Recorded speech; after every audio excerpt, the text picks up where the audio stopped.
turns into hail.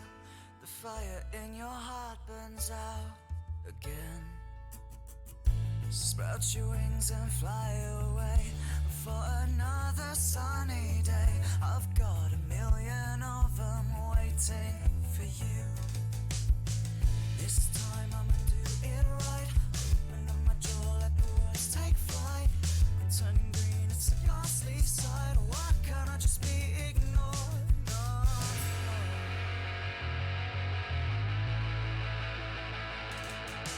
Hold my hand, you're dragging me along this quicksand.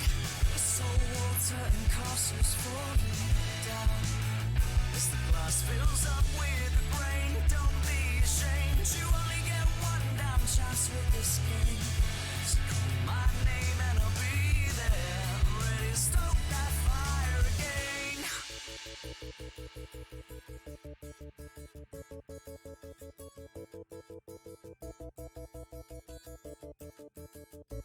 Writing hearts in the steamy panes. I can't pretend that I cared about those names. It's a goddamn shame that I flew too close to the sun.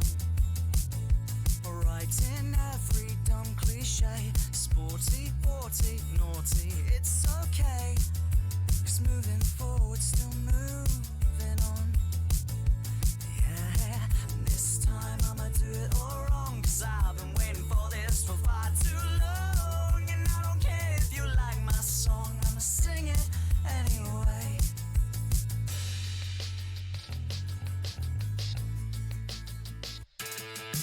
Hold my hand, you're dragging me along this quicksand. Salt water and castles falling down. As the glass fills up with the grain, don't be ashamed. You only get one damn chance with this game. So call my name and I'll be there, ready to stoke that fire again.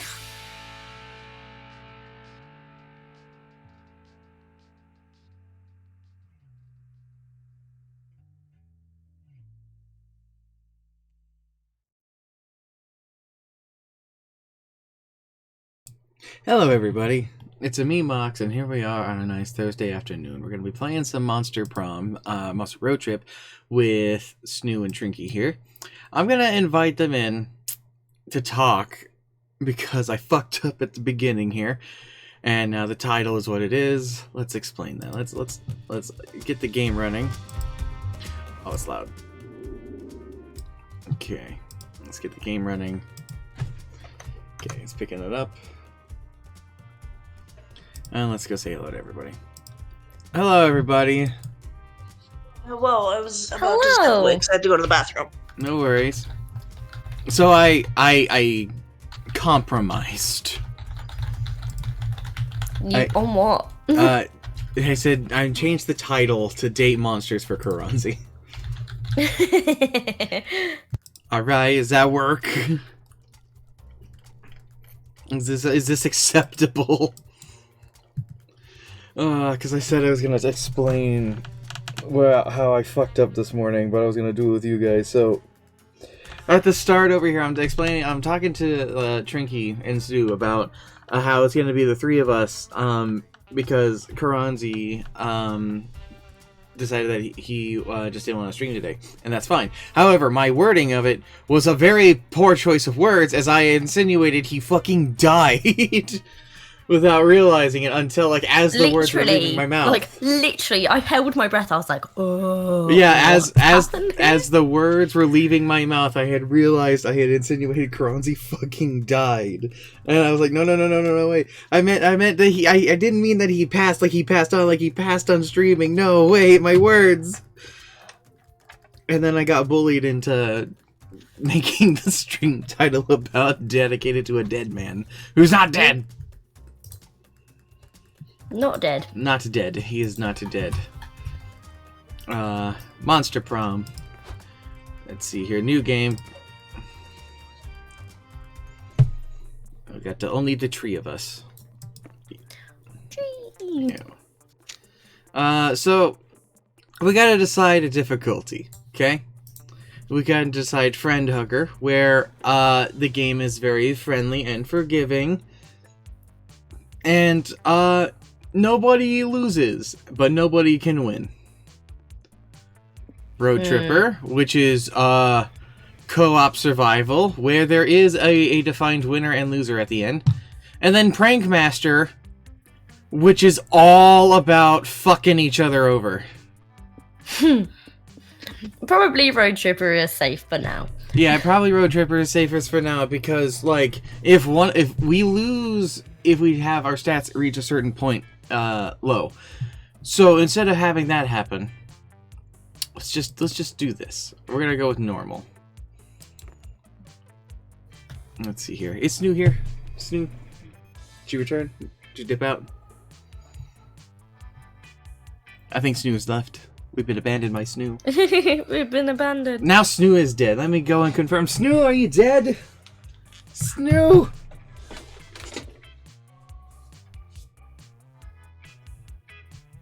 Snoo, are you dead? Are you dead? Are you dead? Yeah? Oh. No! It's weird because I could hear you through both mics. Both through yours and then echoing back through Snoo's. That's because Snoo's in the living room. I know, it was really funny. Apparently Snoo has died too. Oh, okay. No, we're dropping like flies. It's not looking good for either of us. It's not. It's not. The game hasn't even begun and we're down 2 people. Ah, the road. That mythical beast of asphalt. We once tamed it in what became one of the strangest, most wonderful journeys of our lives. Back then, when we were young and unafraid. Summer was coming to an end when Polly and Scott planned a road trip. The whole thing was bound to go off rails. I'm dead in Miami. What? Dead in Miami? How'd they get there? Did they go to Miami to channel the Florida Man?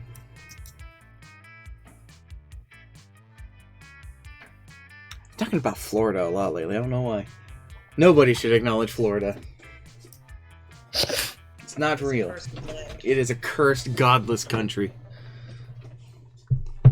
They don't call Florida the penis of America for nothing. My favorite, we were doing it at the dinner table the other night, looking up our birthdays with the Florida Man thing. Yeah. Mine was by far the weirdest.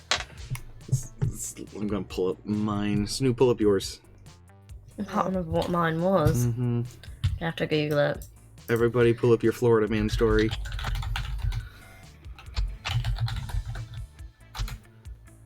Do you put in the year as well?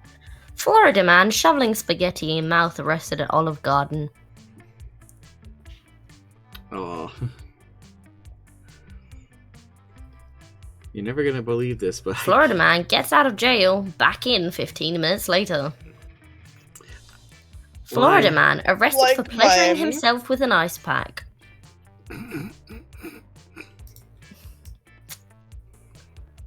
There you go.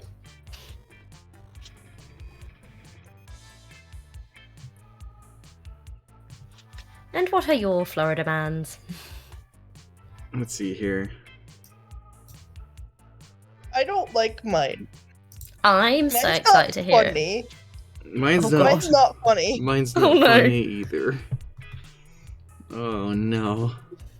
Florida man accused of hanging dog from tree, punching child who refused to help hide body. I don't like. Oh my god. What anymore? That was savage. Mine's not great. Mine's not great at all. Oh no. Florida man accused of filming 4-year-old, 12-year-old girls in store fitting room. Oh no. Florida man. Oh. You know what? I like this one better. It's further down, but it's Florida man killed when beach dune collapsed on him while he was trying to record sunrise. Oh. You can't sub with a frowny face.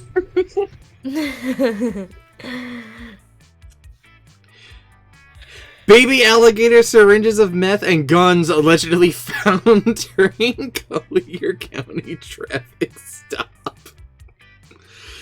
Okay, that's more Florida man. I like that one. I accept that as my Florida man story, not the first one. Man.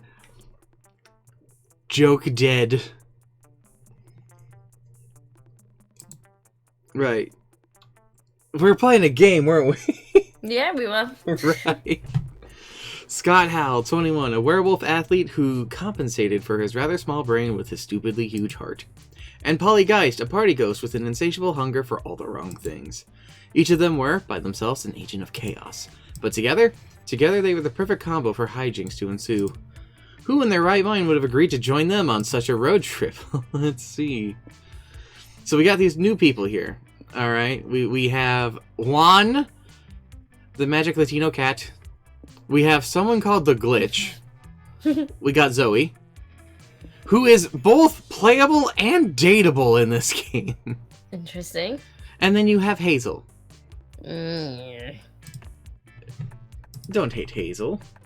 I don't hate Hazel. This is gonna be fun. It's me. Whoa. Whoa.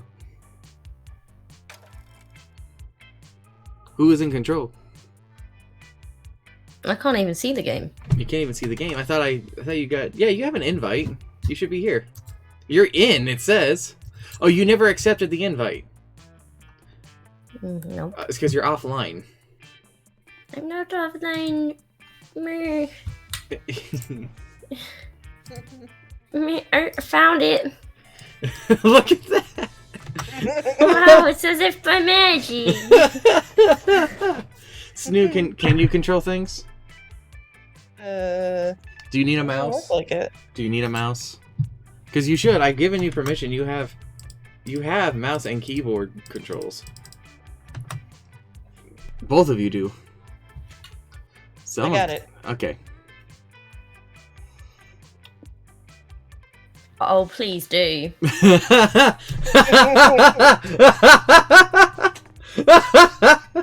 Juan. Fucking Juan. Did I tell you the one story, Trinky? No. Okay, so a couple months ago there was a fair in town, okay? Mm-hmm. And we were going around, we were having a relatively good time. Ole. And at one point we stopped to basically hang out in the this food court area. And and Stu decided that, you know what, they really wanted to go get a food, so they went to a stall and they ordered, I think it was like a massive fucking hot dog, right? I got a hot dog. They got a hot dog. And so we're just chatting in a table in front of this little stand, and the person behind Snoo, who's in charge of the stand thing, starts calling out for a Juan. And I'm thinking to myself, I wonder, but I don't acknowledge it. But nobody goes up for the Juan hot dog, and they start calling out again, and I realize, oh no, wait, they fucked up Snoo's name and are calling them Juan. So I'm like, hey, you should go check that. You should go see. Mind you, I told them my name is Jean, Jean. So I don't know how the fuck they got Juan. They went from Jean to Even if they Jean said to it Juan. Jean. Uh-huh. Yeah, I was expecting to hear Jean or, some fucking form of John, Jon. No, it was Juan! I was like, hey, you should go check on that. So get up there, turn up, it's their order. And I am just losing my shit because I think this is the funniest fucking thing. And ever since... Yeah, hot dog. And ever since then, whenever it comes to my mind, I look at Stu and I just go, fucking Juan, and I just start laughing. I mean, it's pretty funny. I'm so glad I've never had to be like that person that's had to try and work people's names out. I have to do it every day at my job, man. There are some interesting names. There's somebody who orders, and I can't give you their full name, but their last name is legitimately Badcock, and every time I have to go and deliver their order to them, I'm like, I don't want to say their last name. I really don't want to walk up to someone and go, "What's up, Badcock?"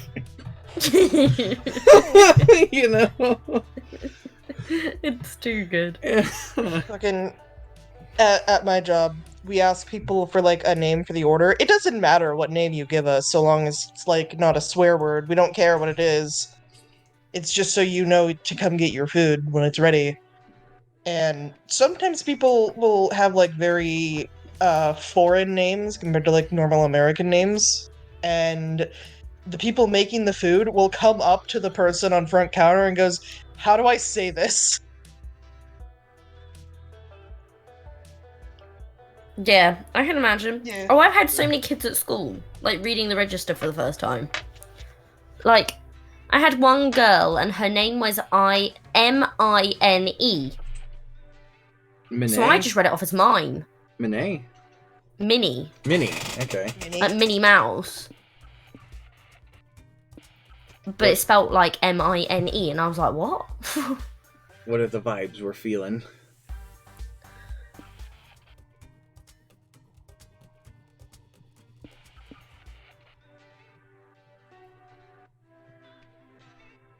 Oh, I don't know.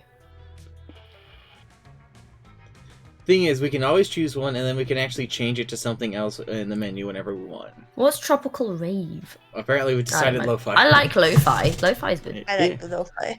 Was the road trip a dangerous idea? Yes. Oh my god. Jesus Christ. It's incredible. Was it poorly planned? Yes. Did we do it anyway? Fuck yes. For in the end, we were young and unafraid, and we were ready to start. Okay, so I'm gonna give you a quick rundown of how this shit works, okay? So on your turn, you'll have locations to go to, and they will give you boost to your stats, but you will also lose stats for things you go to. We all share this pool, okay? And our goal is to get any one of these things to 25 to get to one of these main destinations, right? Mm-hmm. If any of these stats hit 0, we die. Okay. Alright? So let's see here. I can either go to a gas station or I can go to a motel. Also, funny enough, magic stat in this is your gas. For some reason. Let's see here. I say we stop at the gas station. It seems like a good way to start a road trip. Guys, I'm pretty sure we've seen that cactus before. Is it, like, a celebrity cactus? Head empty. Gas stations are overpriced, full of pollutants, and their dirty bathrooms seem to invent new diseases every day. But they're a necessary evil if you want to make your car move. Welcome to the road trip life. So, what do you do? Alright, let's see here. I can use the restroom, which will gain me soul. Go to the shop, which will give us money. Why does going to the shop give me money? Or fuel the car's tank, which... so this one's a mutual exchange. This symbol means there's a gamble, and you can get good payoff, but you can also lose a lot. So I'm gonna go to the shop. You grab some snacks and are waiting in line to pay when suddenly there's a commotion at the register. "Freeze!" says a guy in a black hoodie. "Put all the money in the bag! I've got a gun and I'm not afraid to fucking use it!" "Don't give him any money! Your guns don't scare us, petty thief! Shoot us! We don't care!" You'd love to take a vote on if you as a group care or not about being shot. But suddenly the store doors are thrown open. Someone starts slow clapping? What do we have here? These fuckers.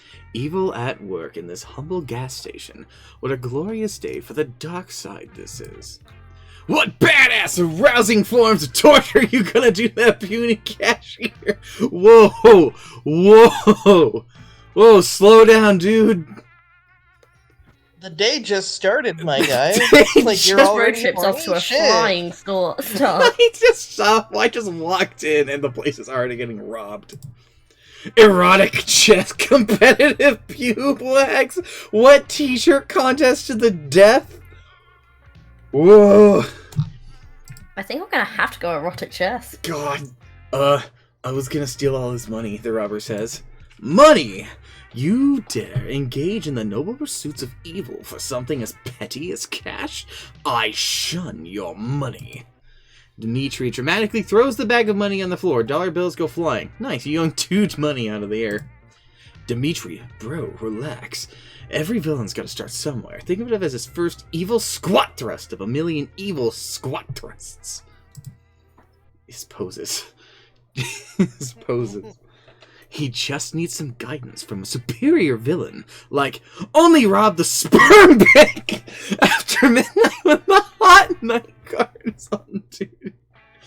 I had to read that! I appreciate how, like, very gay this guy is. I had to fucking read that with my own face! Or always bring an extra box of condoms to the sperm bank. Stop it! Stop it!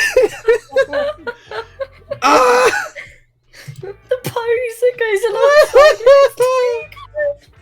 This is my face! This is me! Ah! I'm pretty sure this is your face. No! No, it's this. It's this. No, this. It's this. That's my face. I'm unsure if that's the sort of advice he needs. But you do have a point, Morty. The dark side will be inherited by the next generation of villains, so we must ensure they're competent. Mox, is that you? You're known for giving good advice. Please shepherd this evil recruit into a truly villainous venture. How the fuck did I get dragged into this? You admittedly do pretty fucked up shit on the regular, so maybe it's not that weird that Dimitri trusts your word on this. You advise... Cash will stop being accepted currency soon. The hot new thing is big data. Steal people's personal data. Steal someone else's spotlight. I don't want to encourage identity theft, so that one. You're not wrong. In social media culture, attention is basically currency. It's true. If you're going to steal someone's spotlight, evil apprentice, I know just whose you should steal. Mox's. Fuck! True! Mox's spotlight is so strong. Talking to him makes me feel like a minor character in his own world. Freaky shit. Wait a second. Put that leg down! Fine by me, says the robber. Mox, give me your fucking spotlight or I'm gonna shoot you in the head. Whoa! Nay! That's just what he looks like. Hey, Mox. So, fun story. Now that your spotlight's been stolen... It's not my job to narrate you anymore. From now on, I'll be narrating Robbie the Robber's life. Contract stipulations. You get it. Toodles. Wow. Did I just get replaced? Wow. Instantly. Okay, guess Mox is out. Hey, Robbie, welcome to being my new friend. Great. I love making new friends, and I have no object permanence, so this is cool with me. Want to get ice cream with us, bro? Sure, Robbie happy joins his new friend and fits into the dynamic very well. Polly, Scott, and Robbie have several wacky adventures together. Their friendship is stronger than yours ever was. After the trio plays yet another awesome prank, Robbie excuses himself to use the bathroom.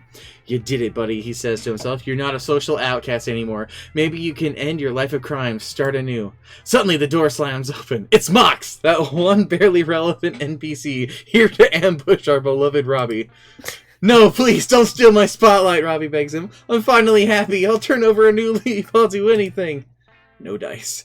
Robbie is irrelevant once more, just like Mox, to steal a man's spotlight when his pants are down.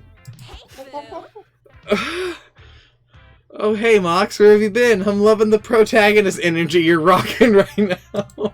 You're rocking that protagonist energy. Where'd Robbie go? He was gonna help us pour confetti all over the highway. Robbie's favorite part is pranking is always the confetti. Who cares? For some reason, Robbie barely registers as a blip on my memory now. You guys want to get back on the road? Woohoo! You're back, baby! But sadly, you'll never recover. The -2 hype you lost while Robbie sidelined you. Ow! But I am no normal cat. Ow! Oh no. That... Why is it a foot? The heart and soul of the desert. Good lord. Just lose shit if you go to the foot. Well, it's either a full gamble or losing shit. So you'll gain stuff too. Do ghost gain rest. these nuts. Not really. Gain these nuts. Where do you stay when you're too cheap for a real hotel, but too fussy for a regular motel? Here, apparently. This is full of class, charm, and poise. 3 things you've always lacked. Which means tonight is the perfect night to cosplay as a rich, fancy person. What do you do?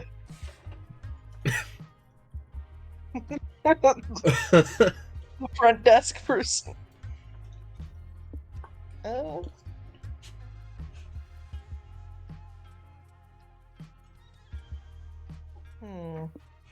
What do you choose, Stu? I'm gonna visit the bar. Scott is sleeping, and Polly's busy reorganizing her nude, so you head to the bar to do some classic drinking alone. Oh Before you boy. can order, though, the bartender brings you a drink you didn't ask for. The guy sitting at the table at table 3 ordered this for you. He said to tell you that my wife really digs your vibe. Whoa! Well, Whoa! Oh, Holy shit! oh my god. check out the couple. They're a couple. Oh, Silas raided me at that exact moment! Oh, shit. You drink your drink and get up to say hi when another drink is delivered to you. Hello, Again, Silas! it's from the Warlock at table 2. He says your eyes hold the magical secrets to the universe. Pickup lines just get weirder and weirder these days. I gotta follow. Man, you're telling me! Thank you for the follow. Check out the Warlock while you drink this drink. His shadowy eyes are mind-bending and a bit crazed, but it only seems to draw you in more. Were you table 2? This is... Oh, boy. It's a tough choice between him and the Swingers, The but... swingers. Alright, Mix popular. This one. Thank you for using Mix, I appreciate If I could it. be here for This this... one's from the gang of mercenaries at table 7. I was too scared to ask if they had a message for you.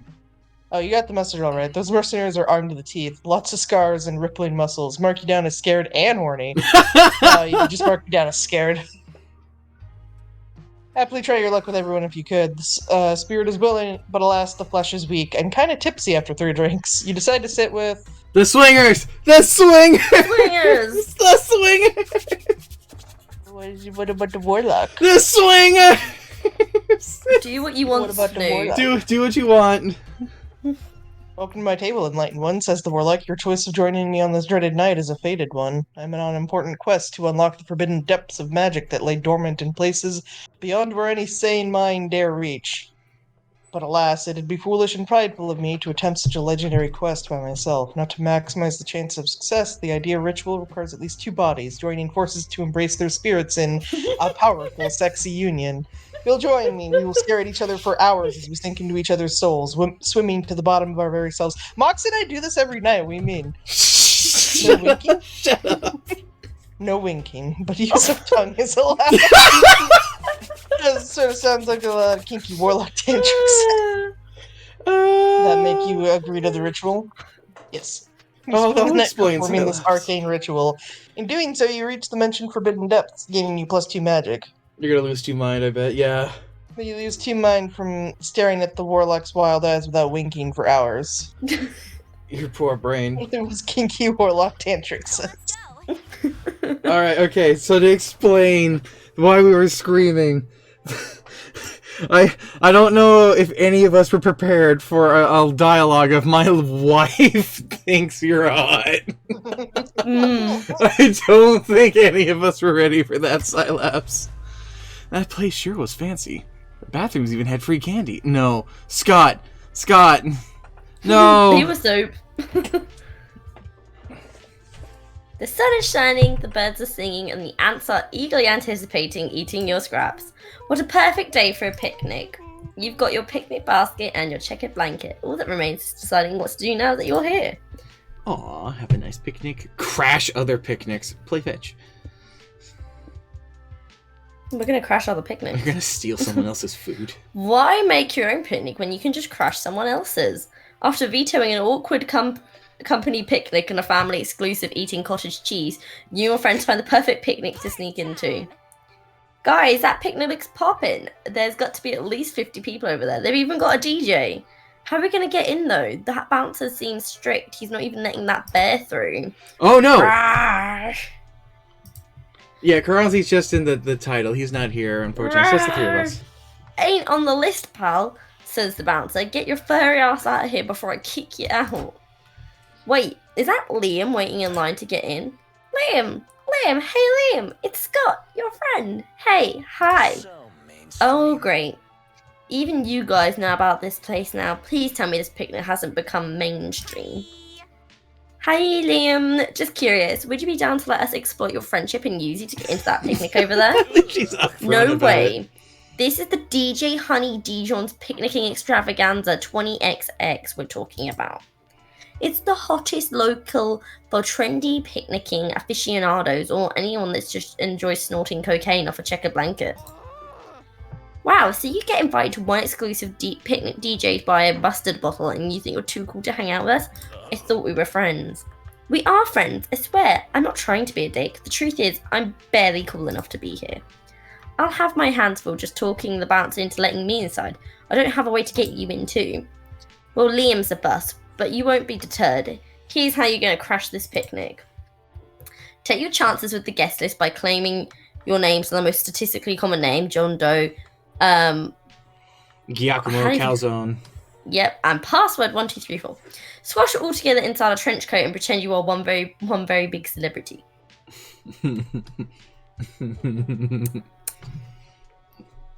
What are you thinking, Trinky? I'm just gonna go with the top. You Great didn't idea. choose the one to be tall. Dibs on password 1234. That's my stripper name according to the funnamegenerator.com. Awesome, bro. Cool. How do you say that? Giacomo Calzone. Giacomo. This is what we were talking about earlier. I always wanted to be Italian when I grew up. That's your big plan. Nobody would be stupid enough to think those were real names. You'll just see about that. You saunter up to the bouncer and introduce yourself as the John Doe. Ah, yeah, of course. Big fan of your work, Mrs. Doe. And you and your friends can go right ahead and tell me. No way. Why the hell did that work? Hey, back up. Who do you even think you are, pal? I'm Liam the Leancore. I'm a level 2 moderator on the DJ's exclusive server. Come on, I gotta be on the list. Liam the Leancore? Ha, that's a fake name if I've ever heard one. There's too much alliteration, and what's a lion core? Don't lions live in pride or something? Get out of my line. It's a bad day to be Liam. Not your problem though. You and your friends enjoy the picnic and gain 2 stamina, eating delicious hoagies. The real John Doe, password 1234, and Guacamole Calzone get turned away when they show up though. Password 1234's sobs fill the air. It was her birthday and her one wish was to get into this picnic. You lose -2 soul for ruining her day. Oh. Sad. Sorry. Alright. So because there's only 3 of us, whoever goes first in the short order is going to end up getting another turn because it's facilitated for 4 events and then a rest, basically. So when it randomizes the turn order, someone else is going to end up getting, let's see here. Gift shop, existence is pain, or the dungeon, slay, loot, repeat. That's got 2 positives. Money go up, money go down. Well, it's probably because we can sell something or get something. Just because you see the negative there doesn't mean that the positives don't exist too. Oh no, he's hot! Oh! Hello, Gray. Gray is shouting, oh no, he's hot. Ready to gain some experience? This road trip has already been the best experience. Aww. Yeah, beautiful glitch. As you're a beautiful glitch. Normally a dungeon would be a dark, scary place for people to be locked up and punished. You got this. But in the world of video game logic, everyone knows dungeons are just challenging labyrinths waiting to be explored. Hello, Gray. There are plenty of ways to plunder a dungeon. What's your preferred method? Let's see here. Fight the dungeon boss, grind experience, or solve puzzles. I like all of those things. Ah! I'm gonna fight a boss. What could go wrong? I realized a tragedy. What? I left my coffee in the office. You left your coffee in the Bofi. You did leave your coffee in the office. Bofi. It's sitting right next to me. You'll have to come in here and claim him. What's the most fuckable monster excluding succubus? Didn't Brian I mean, David... that depends on what kind of monsters you're into. Didn't Brian David Gilbert already do this with the Castlevania monsters? I mean, not technically, but he excluded all the popular monsters that have already had the spotlight. Yeah, well, whoever he decided on that one's the winner. Okay. Fight the dungeon boss. Let's go. 99 levels of exploring the dungeon, fighting slimes, and solving puzzles later, you find a heavy iron door labeled Final Boss. So I did everything by choosing this one. You open the door, readying yourself for a fight. Inside you see a single skeleton sitting in an armchair doing a book of Sudokus. What? Where's the boss? Are you the boss? The skeleton looks up at you over his spectacles and says, actually, I'm the landlord. Oh, we get to fight a landlord? That's kind of cathartic. I can't recommend fighting me. My special moves are call the cops and sue you for assault and battery. Seriously? But we didn't hack and slash our way through those 99 other floors to not kick some dude's ass. Well, if it's a fight you want, you're in luck. There are actually 2 final bosses that you can choose from. Due to the recession, lair rental prices have gotten pretty steep, so this dungeon has been converted to a timeshare. Gross! Bite him. Why does bite him get censored? How did bite him get censored? I don't know. Why is everyone shouting to bite me? Ah! See, in order to go bite Mux, I'd have to get up first. Yeah, and then you'd be able to get your coffee. Yeah, but I don't want to get up. No biting and no coffee for you. Tired. I'd be happy to schedule a beatdown with either one of my teammates for you. Who do you want to fight? Penance. I'm wondering why my name is in the title.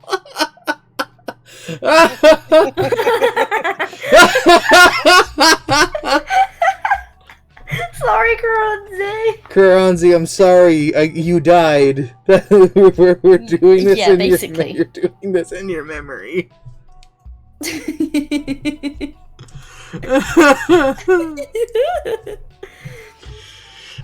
Essentially, what happened was I joined the Discord call. I was like, "Hi guys," and then Mux was like, "Oh, hi," and then he was like, "So it's just gonna be us 3," and then he said the words, "Keronzi passed this morning," and I like held my breath, and I was like, "He died." And then Mux was like, no, he didn't die. As he said the words he passed, he realised what he had done. And so then we said, in your honour, in your loving memory, Monsters. we're going to bang some monsters in your loving memory. You would have wanted. It's what he would have wanted. I can still hear his voice every day.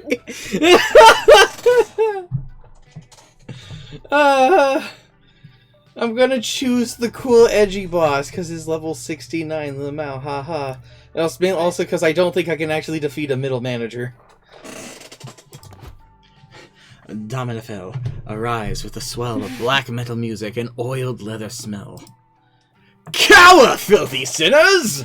Your damnation is sealed! I'm going to force you into submission and there won't be a safe word! Okay, but why?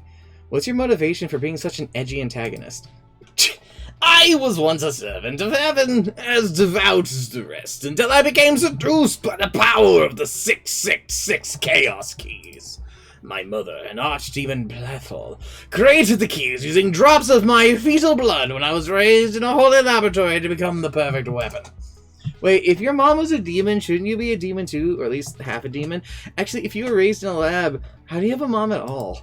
Don't interrupt me! Anyway, I became obsessed with using the Chaos Keys to unlock the dimensional doors which have been sealed for centuries. Once unlocked, they would free Blethal and bring her power to its zenith, and she and I will rule this land of filthy sinners. No, wait.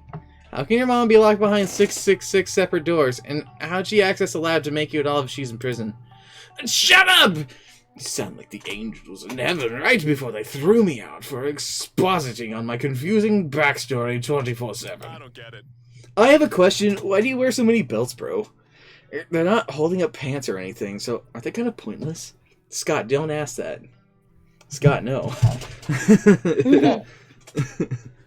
This motherfucker hasn't seen the belt skirt. This motherfucker's thinking about beans. Scott be the type of motherfucker to eat beans in a fucking movie theater. He's the kind of motherfucker to bring a can of beans in there. My beautiful leather belts are the entire point! The edginess gives me power you wouldn't understand. Wait, do you get your power from your belts?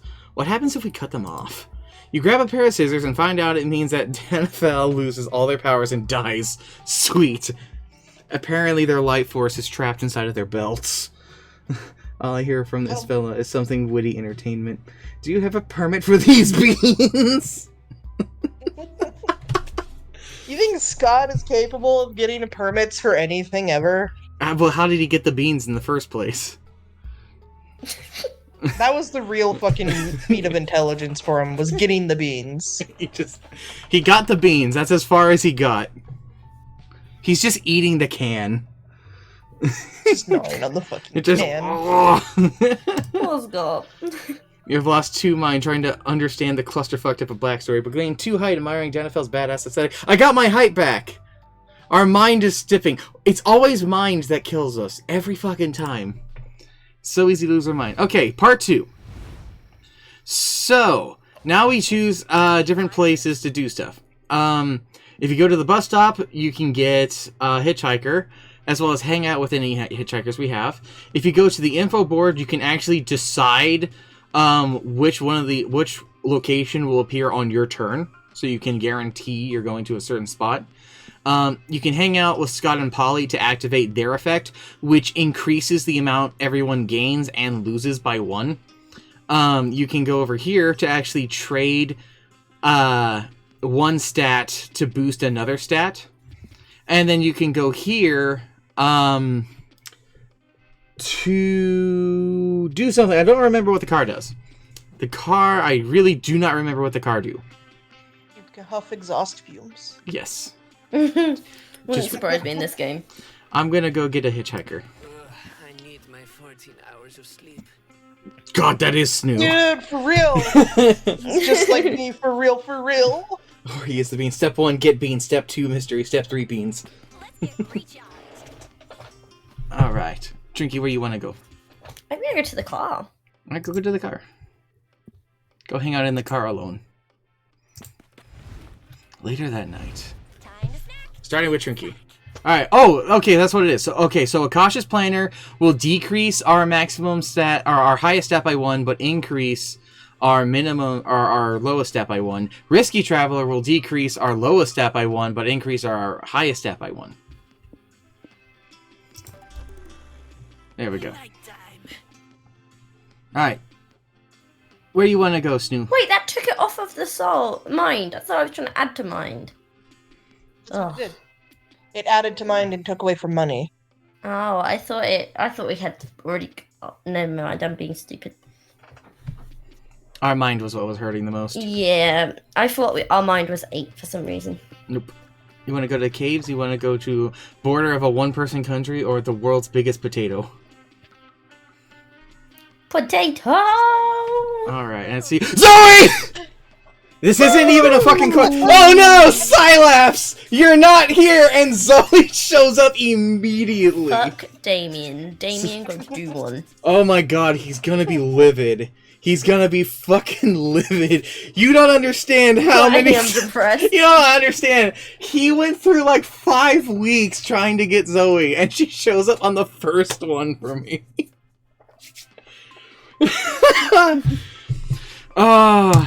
Yeah, I'm taking Zoe. Please, nobody swap out Zoe, please. Squee! Road trip AU, here we come! Alright, Snoo's going first. Okay, so currently Magic and Stamina are in the lead. I'm depressed. Why was I not invited? For one, I can't invite you because once the game's going, I can't add a 4th person. And for 2, I was gonna invite you, but you were playing with the milk tea people, and I didn't want to interrupt that. I can't let you in, Sylaps. I'm just imagining like Sylaps fucking biting at our windows and doors, trying to get in. Going feral. He's doing the meme. Let me in. Let me in. Should have said, hey boy, want to play? And I go, I don't know if that's true.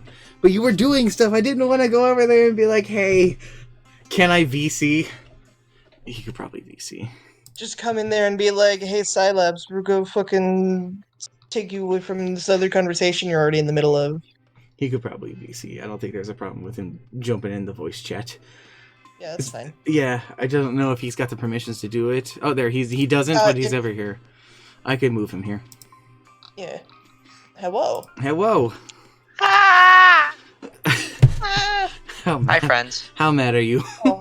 I'm actually not, is the thing. You're reacting a lot more than I was. Wee! Wee! That's my favorite joke that neither of the other two would get from straight away, but it's great. Exactly. I'm so glad I could be here for a week. This one sure is the starch of the show, huh? I don't get it. I'm choking on a thing. Tootsie Roll. Hi. Tootsie Roll. He's choking on I'm a a Tootsie. mute. Tootsie's in my mouth. I'm choking on them. I'm gonna Speaking of mute. Tootsie Rolls, according to my coworkers, that's what chocolate pilk tasted like, was like a Tootsie Roll. Why you gotta That's say? so cursed. You are got to be joking me. You are joking me. You can't hear it, but they're laughing really hard. Absolutely not. I can hear that from here. I update on my Twitter every single time a pilk event happens. Every fucking day I wake up, I open Twitter and there's a tweet about fucking Pilkers. It's awesome. I love it. Every day, every morning is cursed. Trinky, it's not cursed. It's factual. No, Yeah, it's cursed. informative. I'm It's giving in, that's the word I importance. wanted. Snooze just doing God's work over here. Exactly. Who's doing God's work that God never actually asked for? Fucking roommates were in the kitchen yesterday while we were finishing up cleaning the bedroom and stuff, and fucking like Chalk was mentioning that like something about goat pilk. 'Cause, Yeah. something like that. So I came out and I was like, oh man, we talked about goat pilk. I guess I'll put that on the list. Fucking Shy Guy just goes, or you could just stop drinking pilk. That's an option. No, you've gotta go beyond. Got it. Yeah, I gotta drink all different kinds of pilk, Snoo. all different kinds of Pepsi, all different Snoo. kinds of milk. I I'm gonna endorse make a this. fucking table. Snoo. We're doing a 24-hour stream on New Year's. This Whoa. is the perfect time to do it. Mox Got just it. said the words. Mox said the words. I did? You said the name twice. Huh? You said the name twice, Mox. Pilk. No, you said Snoo. Yeah, it's fine. Don't worry, I'll kill him later. That Alright, requires okay. them to get up. Ah, Yeah, I'm currently very comfy on the chair right now. I am the safest I've ever been in my life right now. a subdued Snoo is not an entertaining Snoo. But this is a Snoo we will live with. I'm very sleepy. I'm gonna go do a quick thing, and then I will be back in voice, even though I don't want to interrupt too much further in your game. No worries. You have no idea how sleepy Snoo is today. I woke them up. Ah! What happened? Cut off! Cut off! The cut off of you going, what? And then dead silence. I don't know how the stream picked it up, but that was fucking awesome! I think Monks is fucking dead! It sounded like Mox Mox died. fucking died! Guys, okay, let me Someone sub clip in it. for Mox. We're doing this for Mox and Keronzi now. I'll take his It was place. a loving memory of Mox and Keronzi. I'm glad I noise didn't was leave so first. good. The fucking just cut the I'm gonna cut off. It like faded out into the distance. Please tell me.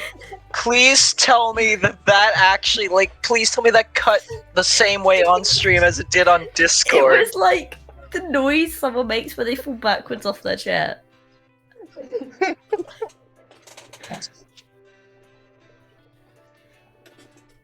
I'm gonna put a little timestamp so I know generally where to go to so I can get this as a clip. What happened to him though? Snoo. I mean, I thought that, but then it's like Snoo's back at their little spot. What happened to Mox? They're dead. Oh, he's dead. I killed him. Mox is dead.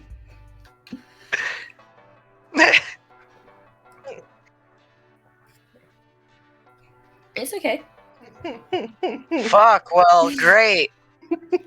Hey guys, I guess I'll have to make up that third person commentary then. Yeah. Oh, man. Now So- I'm necessary. It's okay. I always come back to life. Oh had to god, he's respawn. alive. How are you Just needed a alive? minute. Good question. I'm forsaken. God hates me. That's why I'm still alive. Hey, Silex, Mox, I will remember let you how, know. like... Hold on. Mox, Go I ahead. like how about a minute ago, you said you, like, feel the most safe you've ever felt. Anyway, Snoo, please, what were you going to say? Oh, it's purely because you were just like, oh man, Snoo being, you know, I don't remember the word you used, but basically, like, it wasn't funny that I A wasn't gonna run in subdue there and fight him. Snoo is not Yeah. an entertaining Snoo. So I just went, shit, Uh, gotta be funny, and so I got up immediately and sprinted to the bedroom. Like I slammed the fucking door. Snoo! I'm sorry that I made you have to do that, but this was awesome.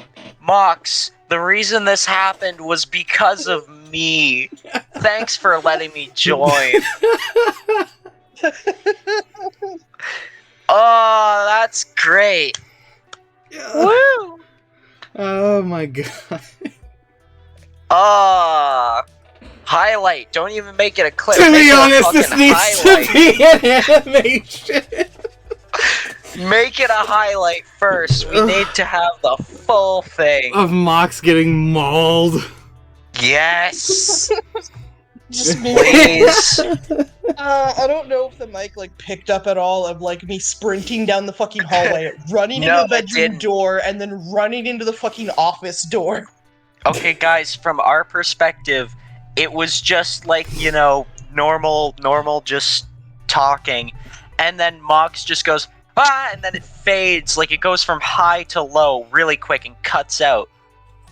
And then he's just dead, and it's just Trinky and I. It's just like, alright, and then Snoo starts making noise, and I'm like, oh. So was that not Snoo, or was it Snoo? I don't know. Normal So scream glad I silence. didn't go to the bathroom.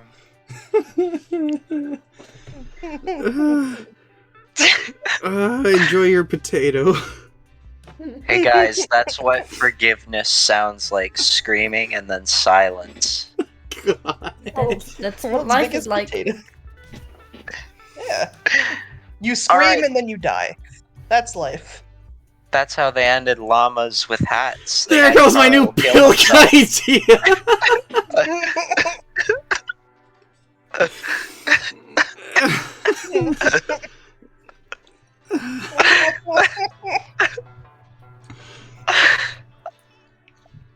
I want to leave for a minute so I can like go to the bathroom and do another thing real quick, but now I just want to leave, or I want to stay. Why I is wanna Monster laugh. Prom the most chaotic shit we ever do? Because it's so unhinged. So pretty it much. makes all personalities completely loose. Yep. Silex brings out the chaos within me. Yeah. I mean, how long did it take after I joined? Didn't take Like, I want to say not like a even minute and a 5 half. minutes. Literally like what felt like a minute. Oh my god, I have more power than I thought. Giving him too much power, Snoo. I didn't even mean, like, I felt kind of bad when you said, like, you got up because I said a thing, and then I was like, oh, I'm sorry, but now you're just like, ah, yes, Cylops has this chaotic power to him. It's like, alright, play into the bit, that's fun. Oh no.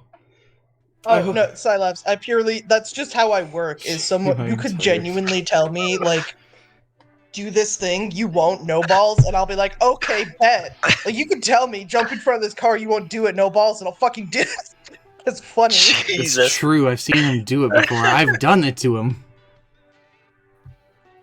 Ooh, Mox. Easy to influence. Very easy to influence. How do you think I get them to play Silent Hill? They're just like, no, I don't wanna, and I go, do it, no balls, and they're like, fine, fuck you, and then they regret it. Great. This will be useful for later. Oh, great. Sileps will remember that. Go to the bathroom, Sileps. Go to the bathroom, Silaps, go piss. I will. Here, Silaps, wait. we'll go together, okay? I'm getting up, I'll meet you in your bathroom, I'll hold your hand, we'll do this again. Just, Oh, okay. I'm going right now. Yeah, let's go. Let's go. We're going. All right. So, anyways, guys, I'm gonna tell Lotus about this when she's done with her honeymooning and all that.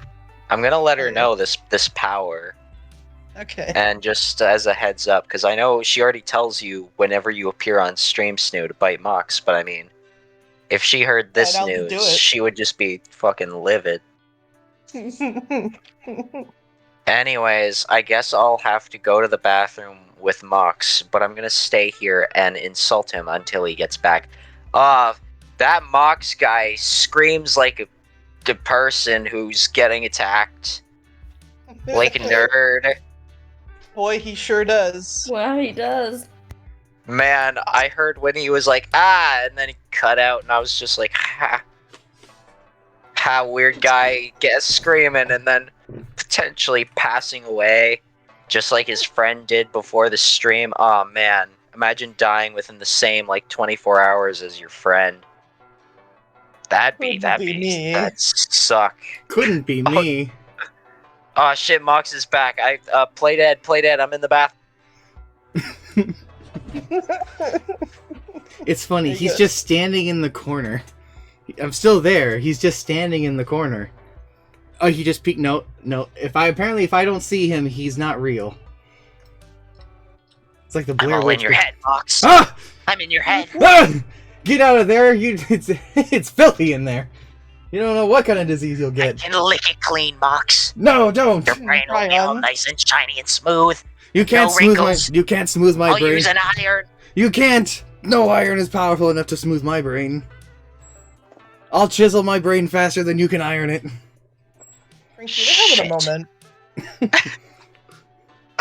You see, we're doing something the cool kids call making content. We're doing the cool thing of I got mauled really quickly and I'm just in shock. Well, I think I'm not gonna Mox lie. is losing it. I'm not gonna lie. My brain went a different direction. You're like, me, Mox and I do something the cool kids do. Making out. All right, Mox, For the homies. back to the bathroom. Back to the bathroom we go. See you, oh fucker! Here's where the real monster problem begins now! The Let's see real what's up with this monster potato. is our feeling. The real monster was the homies we made along the way. Aw, shoot, someone just went in the bathroom. Aw, man, it was me. The game moves on! We've been at this potato for too long. Hey, remember the spelunking thing on our first go, Mox? No, let's not talk Remember about how I that. wanted to go spelunking and then that turned into fucking an hour of random other stuff? And it was a fucking House of Leaf reference. Anyways, have fun. I'm gonna mute up even though I can't go to the bathroom now. Oh wait. Snoo, what you gonna do? You gonna benefit from the potato, feed the potato, or feed from the potato? I see. I'm gonna research the potato because our mind fucking hurts. Read out loud. People gotta hear. I was letting you guys do your bit. You decide to learn more about the potato, but as you're researching for some informational I tried that twice. You Trench okay? coat wearing rando grabs your wrist. You looking for info about the potato? He whispers. Don't waste your time with their brochures. If you want the truth, follow the white rabbit. What? I love chasing rabbits, but there's like a ton of white rabbits in the world, bro. Which one are we supposed to follow? What? No, don't literally follow a rabbit. You gotta follow the metaphorical rabbit. Okay, are you referring to the right rabbit tutu on your neck? Isn't it you what we're supposed to follow? Because that isn't what a metaphor is. Yeah, that was a test. You passed it. That means I can trust you with the solid. Big Potato is a conspiracy. No way. Big potato. Yes, way. Big fucking Big. potato. God damn it. Big fake potato. Yes, way. Check out my forum where I post all my theories about the potato. You're just one click away from unveiling the truth. Well, hello there, young folk, a nearby kindly old man says. It's the farmer who grew the potato. What brings you to my humble little farm? Drop the act, old man, shouts the conspiracy nut. I'm onto your game. Like potatoes, this conspiracy has many layers, but I'm gonna bust it wide open. Onions have layers, not potatoes. You suck at literary comparisons, dude. Suddenly, the farmer pulls out a gun. Oh my god!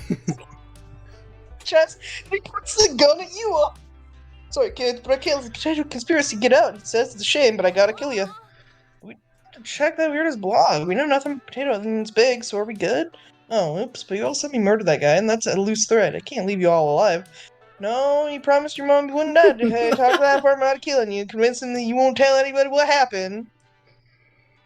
Tell the farmer your most embarrassing secret. You don't know exactly where your anus is. Let the farmer record a video of you saying that you will murder the president to give him immense leverage against you. Do you want to confess you don't know where your butt is, or do you want to confess? I don't know where my butthole is. What? How do you not know that? Don't you have an anus? No. I got nothing down here. I'm like a Ken doll. You don't know where your butthole is. How do you go to the bathroom? Does poop get lost and stay stuck inside you? I simply don't poop. Yes, obviously you have an anus and you can poop, but it's not like you can look down and see your booty hole when you sit on the toilet. Through years of speculation and cautious experimentation, you learn that it must be located somewhere below your waist, but beyond that, you're stumped. What do you mean experimentation? I wish I didn't know that. I was the person that I was 10 seconds ago before you told me that. You and me both, pal. You and me both. Oh, Jesus, Okay, Polly. I have a deal here. I think I might have heard our hype. You probably You don't tell nobody about the murder, and I won't tell nobody that you don't know where your own asshole is. G'day, kids. Hey, gang, team rule. Everyone on the road trip is required to know the location of their own anus. New Wolf, come watch this. Polly shows you a playlist of recorded colonoscopies Oh my that god. she found online because the internet, I guess. Good lord. Not gonna lie, this feels exactly like something my friend Eve would do. Show me colonoscopy videos. You still aren't 100% sure where the anus is. Colonoscopies do a better job of teaching where the anus is from inside the body than the outside. But after the 6th video, you tell your friends that you know now, so you can stop this. You lose 2 hype, we already know your friends, but later that night, finally check that potato conspiracy blog, and trust me, what you read earns you +2 mind. Good fucking Bit more lord. we've got a bit more sanity back with our mind. Uh, Oh, our soul and our hype suffers, and so does Trinky's mic. that was my water bottle once again. Oh, your water bubble. I have a water bubble. Snooze has a Holy shit, water that's bottle. a lot of money. Snoo, would you like to tell people about your water bottle? They wouldn't let me take Bottle a bite bottle? of the potato. Yeah. Your water bottle on the store? I haven't ordered it yet. Yeah, but you But Wow, yeah, got unlock this this is merch from store, you can get us Frank's new water bottle. Yeah. Oh. Wow, this is one fancy house. These people must be rich. There's a sort of unsettling vibe to this place, but that's probably just what being rich feels like. And now's your You got chance a to poodle. barge in and see what billionaires living is like for yourself. What interests you? What do you mean Grandpa's fun experiments? Why did you choose I it? know. Oh, Mox, guess Your what? friends ring the What's man up, and all about Keronzi? the wealthy were interested in furs answers. Oh, hello, she says. Are you here to look after Grandpa? We're not trained to care for old people. Really? I don't care. He's driving me nuts. I'll give you +2 money to look after him. Follow me. Okay. You're taken into a dark, shadowy basement where you Oh, find did an you? old man using a circular saw. Mm. Oh, visitors, Holy come shit. in. So nice to meet you. Nice to meet you too, Gramps. You sure have a lot of old Splash Kaboom games laying around here. This is gonna become a Crash Bandicoot reference? Are you fucking kidding me? Oh, I have so much more than It's just like the Crash game. Bandicoot I'm combined with Sonic. Biggest Splash Kaboom fan in the world. Oh. Let me show you some of my work. Oh my god! Oh my god! Oh my god! It is He's got combined a with Sonic. fucking Sparkle Dog OC, holy shit! This is a Crimson Dark card, my original Splash Kaboom character. He's Splash's best friend and oozes class, sass, and radical charm. I see. This design is certainly, creative. Holly, Yes, don't isn't fucking insult Crimson him. amazing? He's just the sort of guy you'd like to know in real life, didn't you think?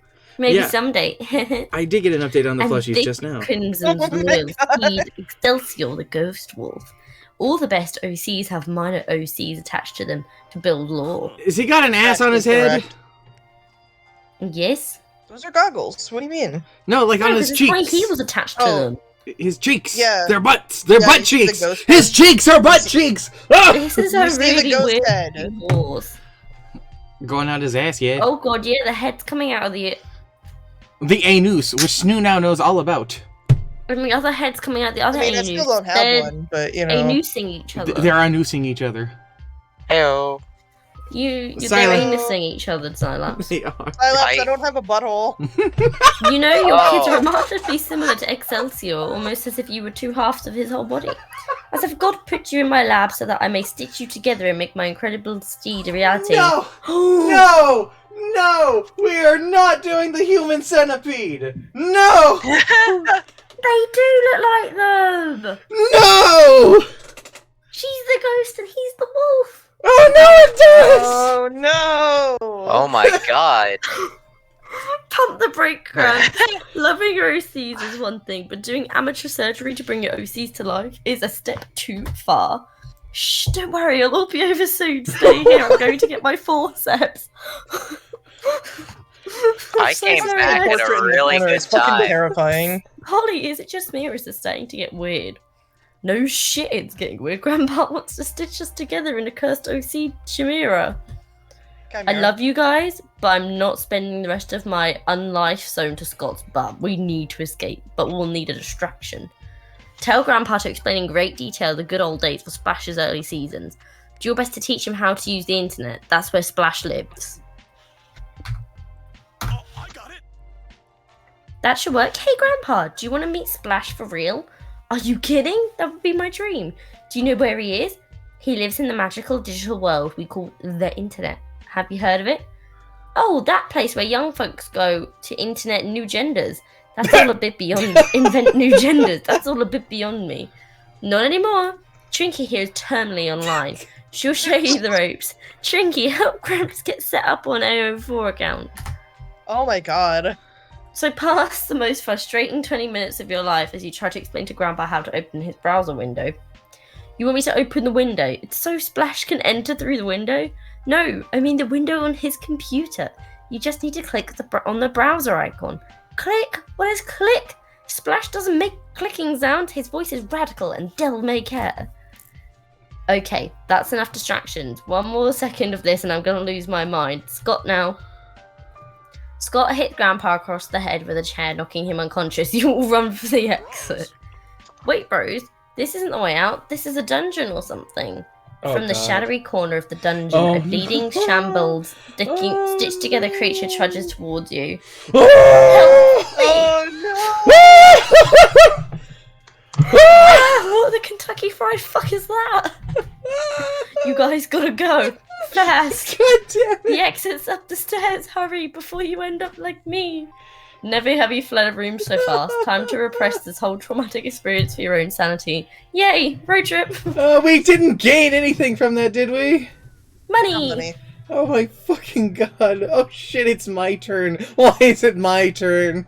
The border of a one-person country, because I'm curious what the fuck that even means. Wanna rank every same direction fanfic on Wattpad with me? Nah. That was a quick interaction. Lost 2 mind, gained 2 money. Whoa, you had no idea there was another country out here in the middle of the desert. Of course, geography was never your strong suit, or maybe this civilization is new. Whatever the place, you're hella curious to check out this place. What do you do when you cross the border? Learn the country's customs, smuggle something out, international relations.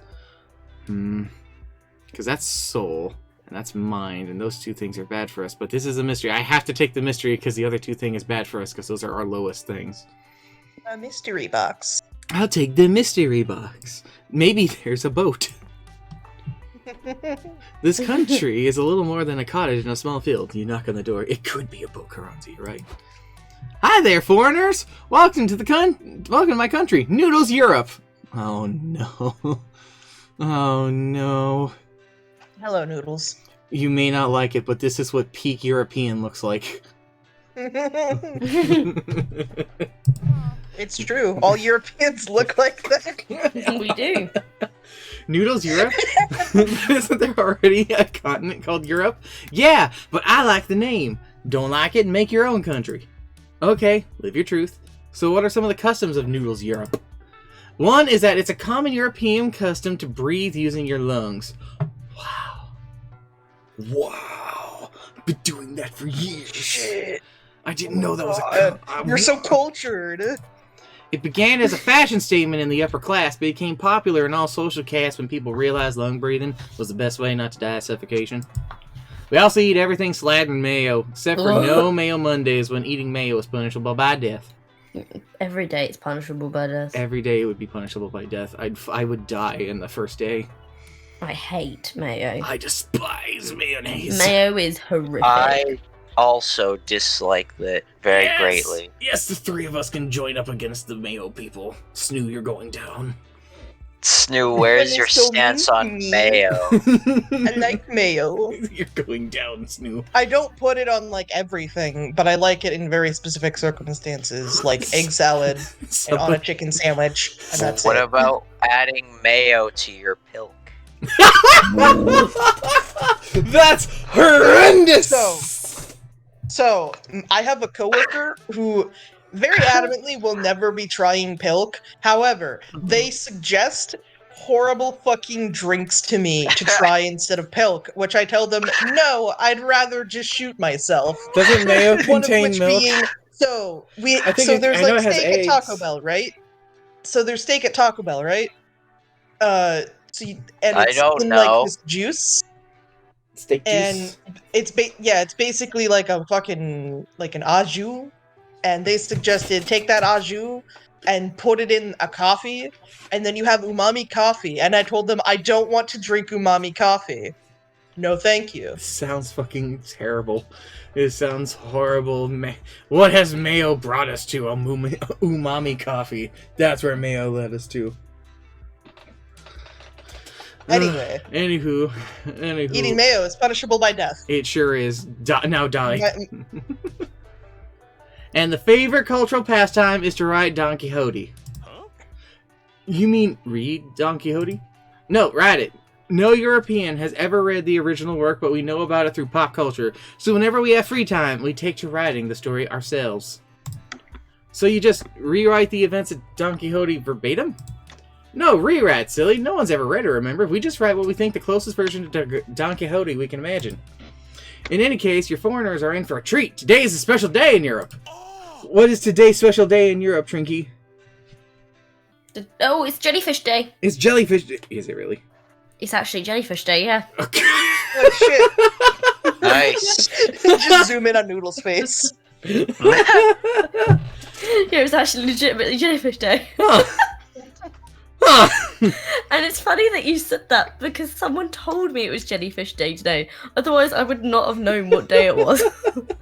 Oh, it was So the one day you asked me what it is the one day I actually know it. It's the perfect fucking series of Perfect unfortunate outcome. craziness. It's what this stream is. Yeah. World Jellyfish Day is on the 3rd of November. It's a special day to celebrate the mysterious creatures and think of ways to keep them safe all over the world. At London Sea Life Aquarium, there's a special display for the barrel jellyfish, the largest jellyfish in the UK. Aw, Trinky, you gotta go see that. Go see the barrel jellyfish. Go see the barrel jellyfish. It's 8:15 at night. Go see the barrel jellyfish. Go I'm sure he's see still the awake. barrel jellyfish. It's not See his the barrel bedtime yet. jellyfish. Okay, guys, I'm on my way to London. Alright. Bye. Goodbye. Bye. Okay, now Gotta I'll be do it. filling in the role of Trinky. Better, today's 2 holidays. Wait, 2? Isn't that some kind of inefficient? Why not just give each holiday its own day so people can focus on celebrating just the one? Because it's my country and I make the rule. Oh, he drew on eyebrows. If I want to have 2 holidays on the same day, then that's how it's gonna fucking be!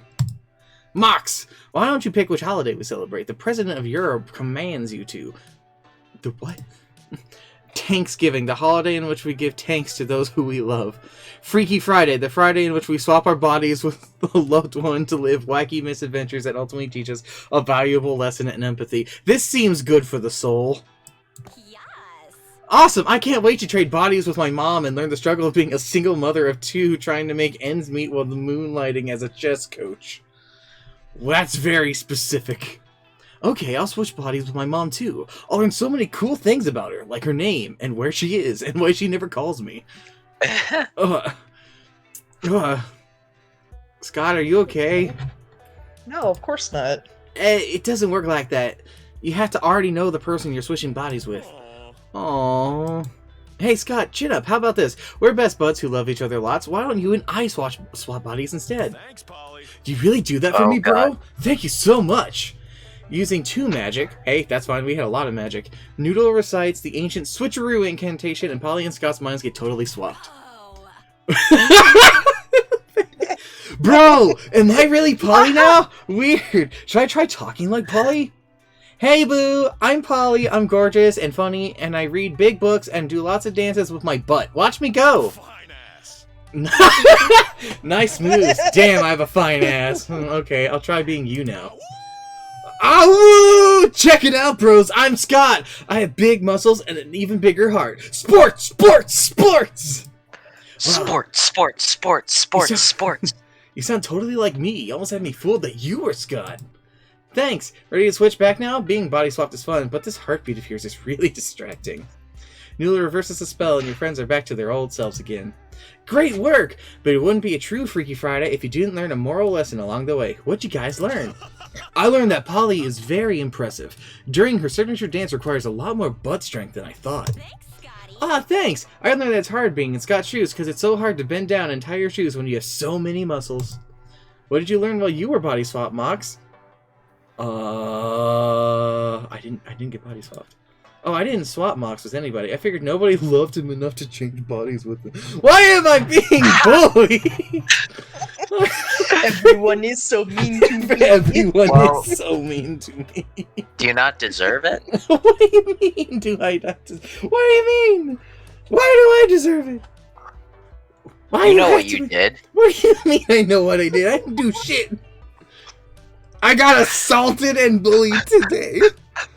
I killed Keronzi, got assaulted, and died, and now I'm being bullied again.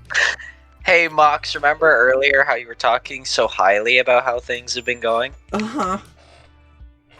Yeah, you know, ever since I showed up, I've only seen it go downhill. Ouch, guess the only lesson you learned this Freaky Friday is that Noodle is a dick. At least your friends gained 2 soul. I kept us Noodle alive! is dick. Noodle is dick. Noodle is a dick. I bet he's a limp dick. Ha, Snoo, where are you gonna go? Are you gonna go to the secret government lab or the cheap motel? Secret government. You're gonna go to the government, but it's our soul. Best thing about Road, nothing happens.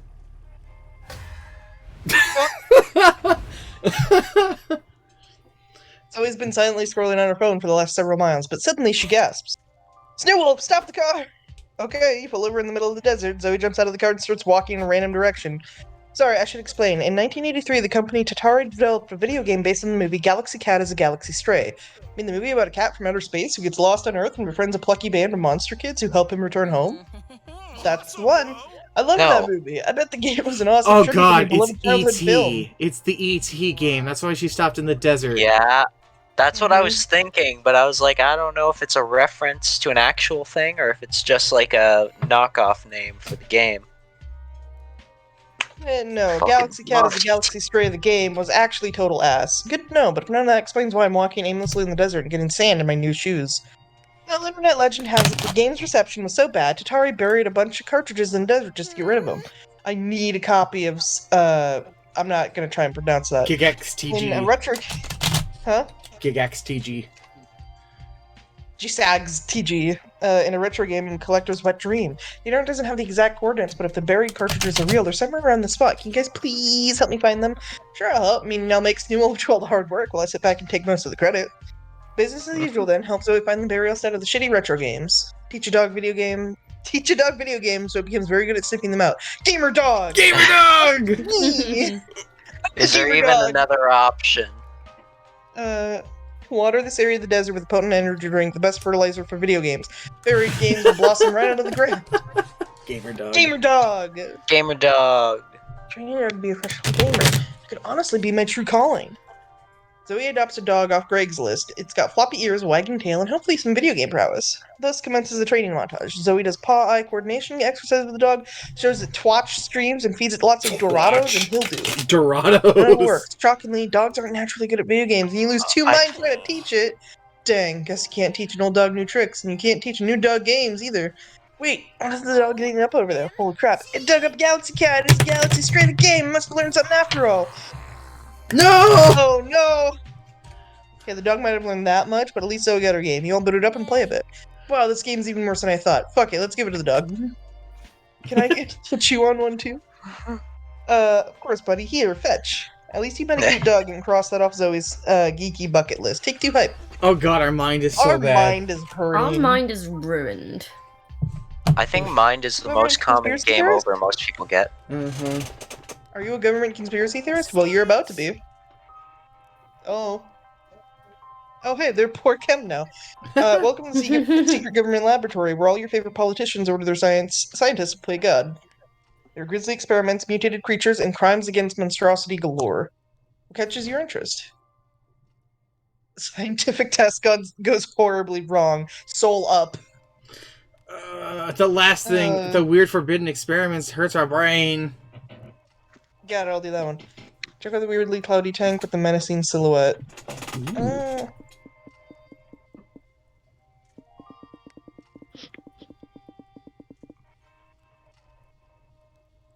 Tyrant! Yeah, I'm getting RE vibes from this too. You're wandering around the lab when you find a huge cloudy tank in the back surrounded by warning signs. The sign says, beware of... Oh. Oh no. Post-night clarity!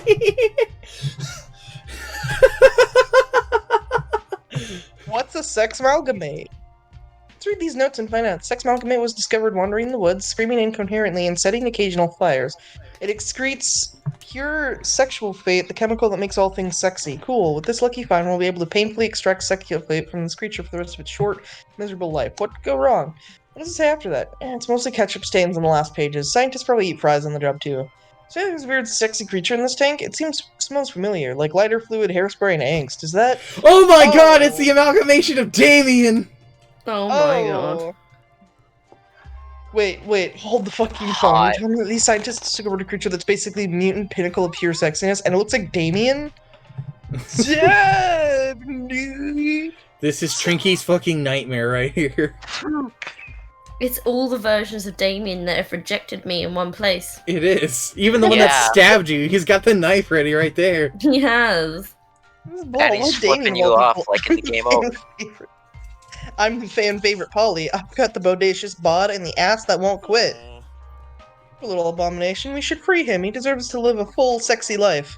Yes, that's true. Poor multi-Damien. Your pussy was...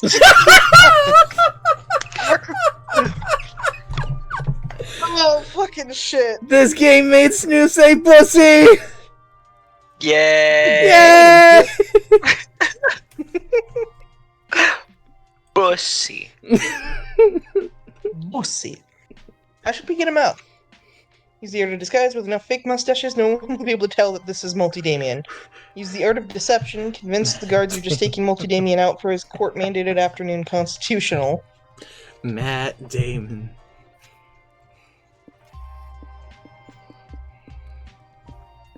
I just realized that kid I talked about. Oh wait, no, you guys weren't there for that. That was somewhere else. What? Never mind. Kid? There's a kid on my team for my night shift who the other day was talking about fish and not being meat and being poultry. And basically his name is Damien. What, is it because tuna is considered the chicken of the sea? No, it's because he was not focusing on work and instead playing in the meat section with fish. So he made a haha funny oh, he's playing with his meat. And then he was like, it's not, or fish isn't meat, it's poultry. Which, that's two things that's incorrect. Mm-hmm. And it was just, it was very dumb and baffling. Oh, did you know honey is classified as raw meat? I did not. Yes, because according to the FDA. Bees are fish. Yeah, bees are classified as fish, and honey is classified as raw meat. This world doesn't make any sense, and it starts making less and less sense every day. What happens if you cook honey? It will have a very strong sort of burn to it when you eat it. You know how menthol can kind of burn your throat a little? It turns into that. But it basically gets stronger. You kill off any botulism. And like cooking honey is how you can make like honey candy. Interesting. So if you wanted to feed honey to an infant, you gotta cook the honey. God, don't talk about botulism. I had a customer who freaked out on me because she believed that a dented can would give you botulism. No, what the fuck? She lost her fucking shit on me. I had to go through every can of the 100 soup cans she had to see if any had dents so she didn't get botulism. You know, there was a lady at my workplace who was there in the morning that said the same thing about a dented can, but said it was gonna give them hepatitis. It's because people think dented cans are bad. They're just dented. That's it.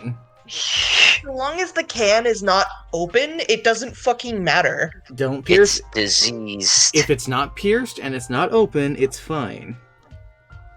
It's metal. And it's lined.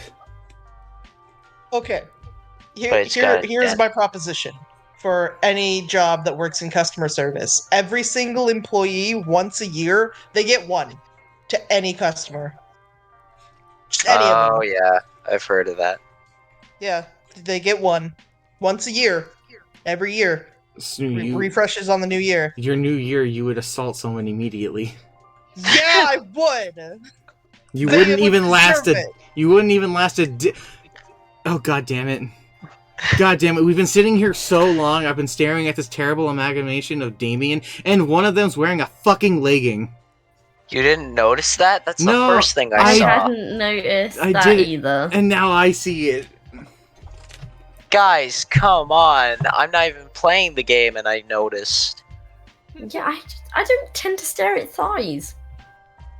Yeah, and I don't either, but it's very noticeable in the change of the little black line over the red body. Nah, it's not that obvious.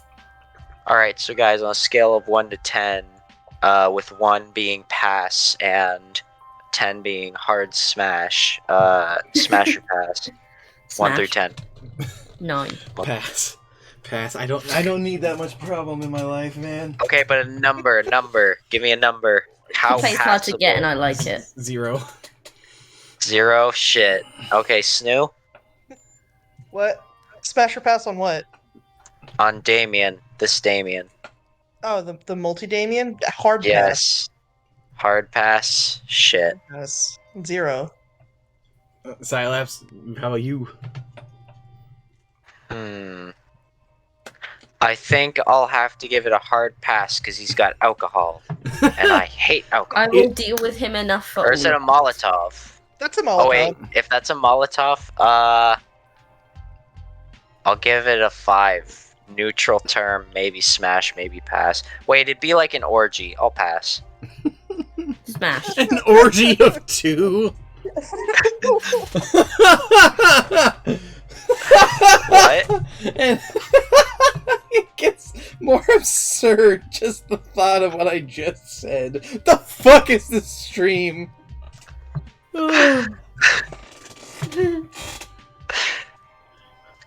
We're on week 2! Shit, we're an hour and a half in!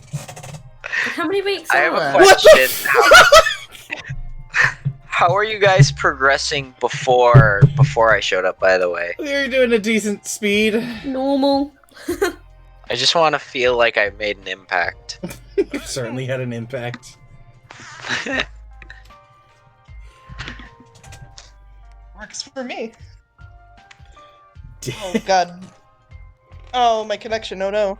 Uh-oh. Not I saw the connection. icon. I saw the little connection icon in the corner, and now it's gone. I hope it's okay. Oh, Are I you- keep seeing that. Oh. Oh, It's fine. to be fair, you're across an entire ocean.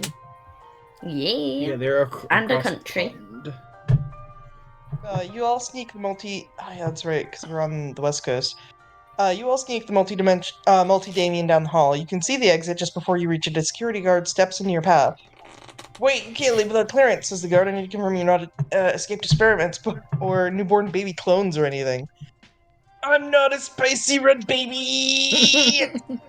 I'm sure you aren't, sir, but you know how the big wigs in corporate get. I just got some routine questions to verify your identity. 1. What's your preferred material of choice? Metal! I see. I prefer wood myself, but I won't judge your preferences. 2. How old are you? I'm a spicy red adult! Yes, the prime of one's life. I miss my spicy young adult years. Last question, then I'll let you go. What I'm is your Pickle legal name? Rick. Oh, really? Must be a foreign name I'm not familiar with. Is that spelled with 6 or 7 A's? Suddenly an alarm goes off. Everyone evacuate, the speaker screams. Sex amalgamate on the loose. Crap.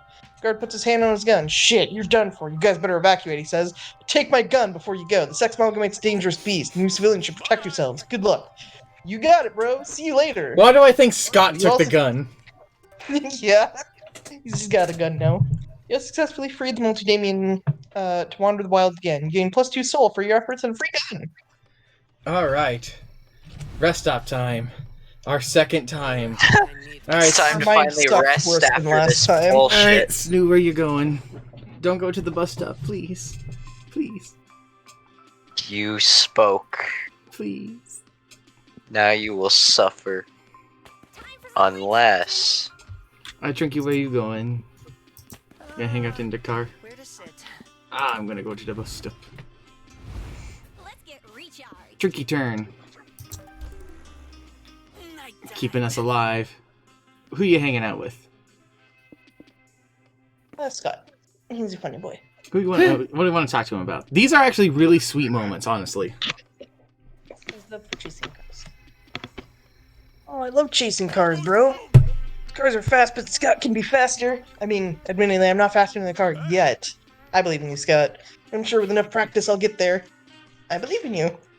I've chased cars since forever. I used to do it all the time with my cousins.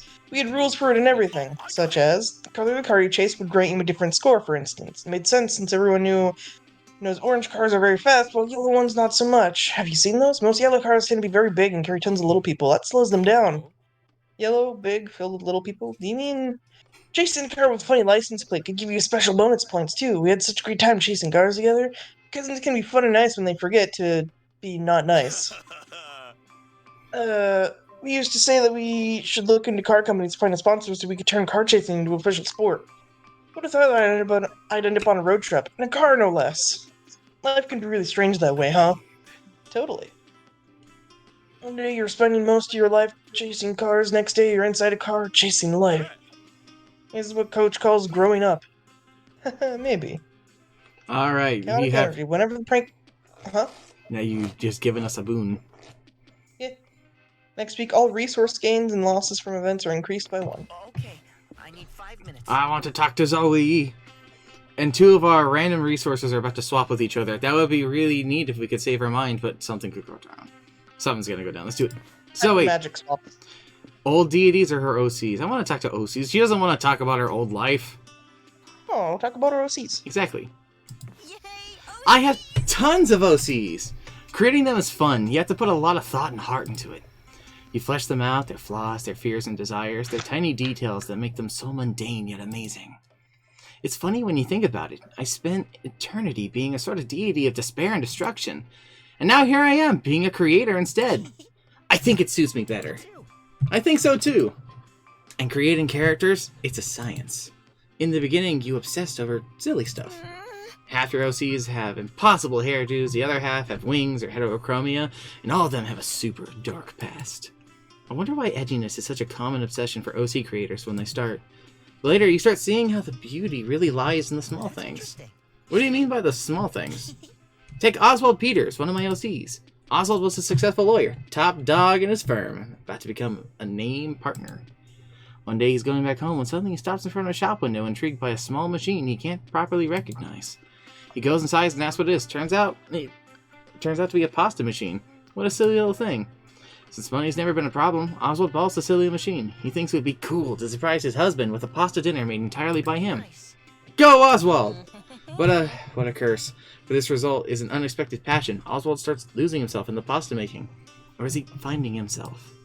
Misadventures will ensue as Oswald must decide if he should leave everything behind for his newfound craft or accept that doing so would be reckless and selfish. Point is, these little mundane twists make Oswald a much more interesting OC than if he had some grim backstory. Like his family being massacred by a Dark Lord and Oswald being on a path of vengeance. Sense? I understand it now. I think you're right. Or wait, what if you married the wonderfully mundane with the stereotypical fantasy? What if Oswald wasn't a lawyer, but a fantasy anti-hero on the path of vengeance after his family massacred by a dark lord, and then one day he runs into a pasta machine and discovers his passion for pasta making may be stronger than his belief that he must avenge his family? Let me get my notebook. Dang, I need to take notes. You know, I've had a Oswald's going similar places. idea like this before. For the rest of the night, you brainstorm potential plot lines and twists for Oswald's new storyline together. Joining Zoe in her creative process is exhilarating. Hey, Alright. Mox. Mm-hmm. I was looking into it, by the way, and my first Yay, thought she from saved when her we first mind. played was right. Mm-hmm. It does appear that for the third game, it disables the Hitchhiker Zoe if anybody plays Zoe. Oh, no. I was pretty sure that's how it worked the first time, which is why I was hesitant to pick Zoe, but I just wanted the experience. Gotcha. That's why I wasn't too bothered, because I was pretty sure that's how it would have been programmed. Soul is in the lead. If we get our soul maxed out, we could do a soul thing. So... Whee! Game over once we max out one of these. Yes. Okay. At least our mind is recovered. Yeah, our hype is down, unfortunately, and our hype... I have not been helping our hype, I You're also pretty got one unhype, Mox. apparently. Business Summit or the ranch? Send them to the ranch! Zoe, want to help me name all my muscles? It would be my honor. Sunshine, open fields of rolling wheat and pounding hooves. This truly is a horse's paradise. Science has proven there are 3 key Horses. activities to do with horses. Question is, which one are you going to do today? Ride the horses, whisper to the horses, worship the horses. Trinky, how do you feel about horses? I fucking hate horses. Me too. They're too big. They terrify me. And I have been kicked by a horse. Oh! It hurt. I bet. That could I kill you. I don't like most animals that are bigger than me. Like, I will appreciate them from a distance, but I don't like being close to them. It's I scary. died with Keronzi. Thankfully, it was only a foal. But it still hurt. Yeah, no, if a horse kicks you, that could fucking kill you. So yeah, horses, not my thing. Plus, they can hear your heartbeat, and I don't like that. Yeah? I can hear my heartbeat. Yeah, apparently horses can hear your heartbeats. Which is why they know whether you're scared or not of them. And I don't enjoy knowing that.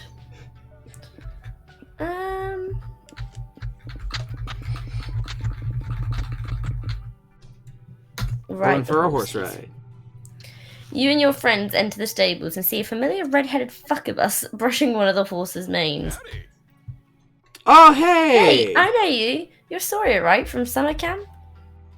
Indeed I am, but today I'm Sawyer from this ranch. I can see that. Do you visit the ranch a lot? Yeah, I really like the horses here. They're easier to vibe with than the people sometimes. That's cool. We just stopped by hoping that we could ride some horses. Do you have any suggestions on which ones are good to ride? Totally. How experienced are you guys at horseback riding? Not at all, but you'll do anything to impress your friends, including lying about being a pro in extremely dangerous activity. You say you're an expert at question. Nice. I don't personally have much experience horseback riding, but I'm an expert at riding things cowbell style. Okay, Polly. I wanted to make a joke earlier, but I thought, nah. I hope you guys won't judge me for this, but I've actually never ridden a horse before. Don't be embarrassed. We'd never judge your worth based on your ability to ride a horse. That'd be dumb. Fuck. Polly, how about you ride Hazelnut? She's a good girl who loves apples and long trots on the beach. I think you'll get along. Scott, since you're a first timer, you can take Chonk. Chonk. He's our buffest pony, and he's very gentle. And he can handle a surprisingly heavy rider. Woohoo! I love you, Chonk. We're gonna have a soulful connection and be the best horse bros ever. Trinky, since you're so Big experienced, Boss. I'm putting you on Big Boss. He's a wild stallion that has yet to be tamed, but you've got this, right? You look into Big Boss's wild, murderous eyes, and you know absolutely do not got this. But you can't admit you lied. How will you tame this stallion? Class the wildness of the stallion by numbing its spirits through the power of late capitalism and its many entertaining, 'em, entertaining, temptations.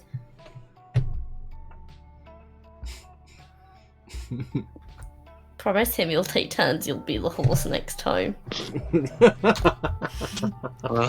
You whisper your bargain to Big Boss. The stallion does not respond. Silly you, he's a fucking horse. What made you think he'd understand speech? But then Big Boss locks eyes with you and offers a hoof shake. Sick, he agreed to your plan. You mount him and take off at a gallop. Big Boss acts wild and untamable, but he winks at you to let you know it's all an act. Your friends are impressed. Wow, look at Trinky go, and here I thought she lied about being an experienced rider just to impress us. Not even I could stay on Big Boss's back for longer than a minute, but Trinky's handling him like a pro. Impressive. Go Trinky. Now that you're bros with your horse, do you want to get matching braids with Chunk and me? Later that day, when your friends are busy braiding their horses' manes, you return to the stables to fulfill your end of the bargain. Big Boss eagerly mounts you, and you trot him around the ranch. He seems so happy to be the rider for a change. The other horses watch rapturously, obviously jealous and impressed that Big Boss managed to tame a bossy monster into being rideable. You've gained a lot of empathy for the stallion, firstly because being ridden is fucking hard, but also because you realise that, even though he seemed wild and crazy, you two aren't so different. You just want to be look cool in front of your peers. You lose 3 stamina, carrying around a 1,200 pound horse, but you gain 3 soul. Good job, Trinky. Our soul went up. Alright, I had my eyes shut during that whole thing, and my mind envisioned a lot of bad stuff. Anyway. A shady property. Maybe skip this one while trick-or-treating. Or a circus. Finally be... But if you get more, you get a soul on that one, though. We do. We need soul. You're right. And we can max soul. I love this song. It's a cult classic. OMG, same. True, Zoe is a cult classic. She is. This place seems like exactly the sort of place you shouldn't visit. Which naturally is exactly why you have to visit it. Horror movie logic for the win. The big question is, how would you like to enter the premise? What's it going to be? Break into the basement? Check the backyard first? Just knock on the door, goddammit. Just knock on the door. Breaking into the place is going to ensure your death, but if you knock on the door, you might not. Trick or treat! You knock on the front door. No answer. Maybe no one's home. Unlikely. There are too much loud chainsaw noises for the house to be empty. Scott turns the doorknob. Turns out the door wasn't locked, and as soon as you open it, a bloody man with duct tape over his mouth runs into the night. No, wait, goddammit! That's the 3rd one this week! I leave for 5 seconds to find my lucky butcher knife. Butcher knife? Was he your dinner guest? If by dinner you mean murder, and by guest you mean victim, then sure. I don't know why I've turned him into Kermit the Frog, but I've done it. Keep at it. Hold on, is he wearing the same outfit as one of the Eds from Ed, Ed, and Eddie? I think he's wearing the same Yeah, outfit. that's Ed. Oh my god. Oh my god, he is Ed! Yeah, it's just Ed. That's too much word replacement for me. But listen, if you want your guests to stay for dinner, you gotta up your game, bro. You're damn right, Scott. It seems our friend here needs a crash course in host etiquette. Yeah! Like, maybe put some extra lighting in front of your room here and clean up the ketchup stains all over the floor. That makes your guests feel welcome and safe. So you're saying that being a better host, I can get my guests to stay for dinner? Yep, perfect plan. I can't unhear Kermit now. Yeah. What's the best way to transform Jerry, the grizzly serial killer, into Jerry, the hostess with the mostest? A good host always treats their guests. Teach Jerry how to cook a dessert to die for. Give Jerry your best jigsaw puzzle so he can keep his guests hooked forever. I do enjoy the original Saw movies. But I also like to cook. You know what? I like to teach people to cook more than murderous jigsaw puzzles. A cooking lesson? Sounds great! All I have handy is almost ketchup, maybe pork, and cumin. Though, can we make anything with that? Yeah. Yes, you can, actually. Cumin, haha. Cumin looks like cumin. But it's not, because it's cumin. You'll be coming over for my dinner when I'm done with it. Coming all over the place. Oh. Our stamina's not Your going stamina too well. went down from all the coming. Yeah. Pass. You give Jerry some of your road trip food, which costs you 3 stamina, but it's all in the name of passing on the magic of cooking. A few nights later, screams are once again emanating from Jerry's house. A terrified couple runs from room to room covered in blood, trying to escape. Good! I think we lost him, cries the woman. How did I let you talk me into going to a dinner party hosted by a serial killer? Alleged serial killer? We need to socialize more with the neighbors, honey. You said so yourself. Shh! You could find us any moment. We need to get back to the car. My head wound is really starting to sting. Come out, wherever you are. You don't want to miss dessert, haha. Wait, that's right, the man says. Back before you murdered Carl, Jerry mentioned making some sort of berry vanilla cheesecake parfait for dessert. I want to try it. Dessert was a code for murdering us, Eddie. I could practically hear him air quoting the word. But today's my cheat day, and I already had to watch my whole fantasy football league get murdered. Come on, honey, I need this berry vanilla cheesecake parfait. Didn't your therapist tell you to stop playing safe and start making more chances?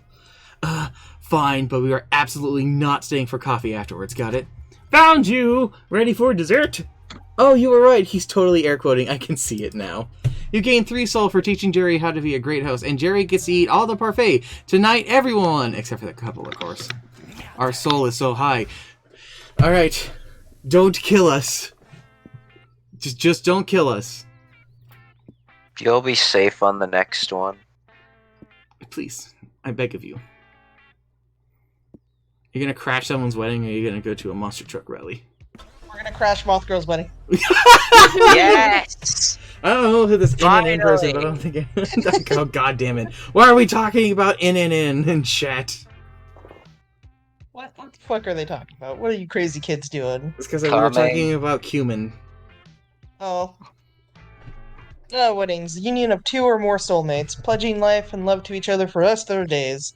You believe in that true love stuff. If not, at least weddings are a fun place to dress fancy and get drunk. Woo! I have, in the 4 weddings I've been to, I have never gotten drunk.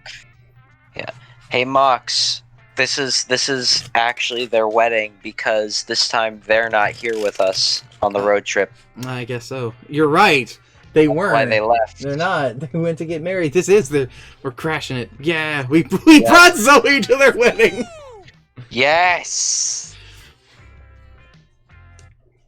That's my placeholder because I was Zoe last time. Talk to the runaway bride.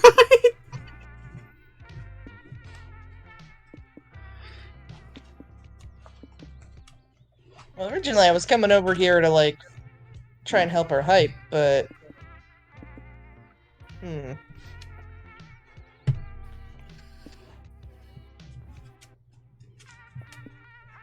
Talk to the runaway bride. Before you can get inside to check out the buffet and open bar situation, you see the bride crying behind some bushes. Uh-oh. Excuse me, miss. Sorry to they bother look you. so good. They do. That looks really cute with that tie. It's a good That tie. tie is adorable. Lotus sorry, wanted you to look sad. sex Polly because of that outfit. It's true. Fair. You look sad. Shouldn't you be happy on your wedding? Oh, she's really cute. Oh, She's purplish. she is purplish like Lotus. These are wedding crashers, I assume. Normally I'd have my hellhounds rip you to shreds, but maybe you can help me. You see, I'm supposed to marry my childhood best friend today. It's an arranged marriage that'll unite our dukedoms in the third circle of hell. I do love my fiancé. He's funny and sweet, and we've always been close. Ours has been a slow burn, friends to arranged couple, the actual couple story. Plus, when I got kidnapped by angels and held hostage in heaven a few months ago, my fiancé led the ambush to free me. It was so romantic. Problem is, while I was in prison in heaven and awaiting rescue, I sort of met someone. The name is Adriel. They're a low-ranking angel who was ordered to guard my cell, but Adriel wasn't like the other angels. We got really close while I was a hostage. They saw me not as a demon or a duchess, but as a person. It was liberating. When my fiancé came for me, Adriel slipped me the cell key, which allowed me to escape. They would have been executed if they got caught helping me, but they did it anyway. And now I don't know what to do. Do I marry my sweet, sexy fiancé, uniting our dukedoms against the reign of heaven? Or do I run while I still get the chance and throw myself at Adriel in a whirlwind of forbidden romance? I know what you shouldn't do. Trust total strangers to make big life decisions for you.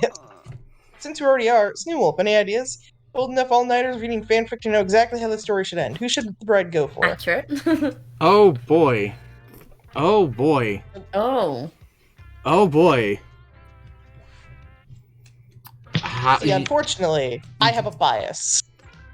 Speak your bias. Well, I've been really into, just looking into Judeo-Christian mythology and, biblically accurate angels and shit. And also, And I they have all a messed bias up. for white hair. Biblically accurate Bible angels are terrifying. Have you seen biblically accurate demons? No, I've only seen angels. I will send you some pictures here in a minute. Ooh. They're fucking Yeah. scary. The angels are terrifying.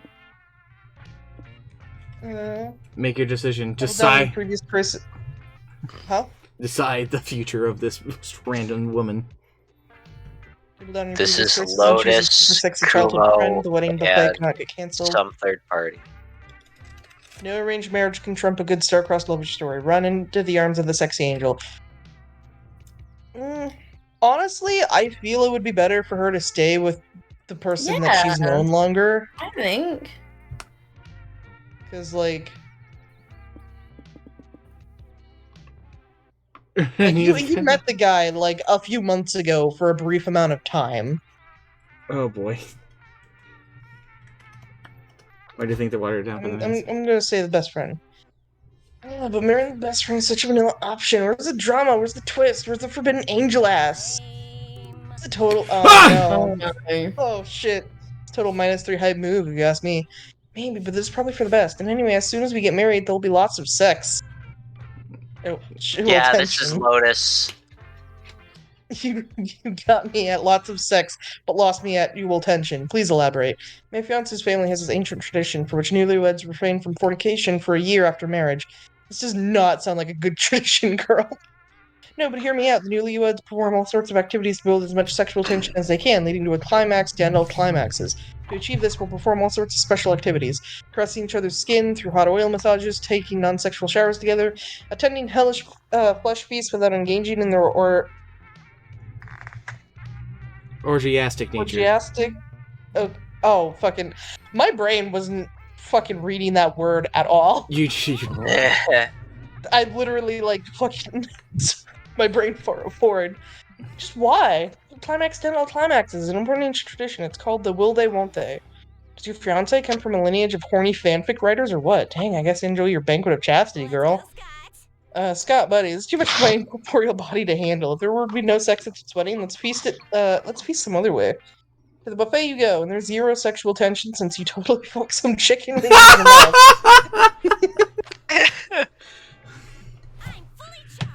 Okay, Trinky, you could actually kill us right now. Well, don't tell me that. Do it. You need. Oh, do the pet contest. We can get our hype up. Boost our hype. We could boost our hype.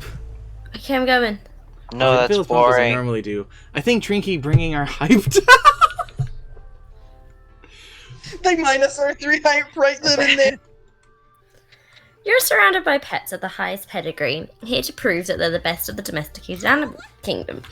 But you've got a pretty impressive good boy of your own who's ready to compete. Oh god. Oh It's no, gonna be you Scott. entering Scott into this. I could win this thing, easy peasy. It might be his first and only chance to actually outsmart his competition. The only question that remains is what category you want to enter him in. Go against the hype. An obstacle You enter course. Scott into the pet contest. He's very excited about it. This will be fun. I just need to transform first. Polly, you still got that picture of a full moon? Oh, I've got a full moon, alright. Peek these cheeks. Oh boy.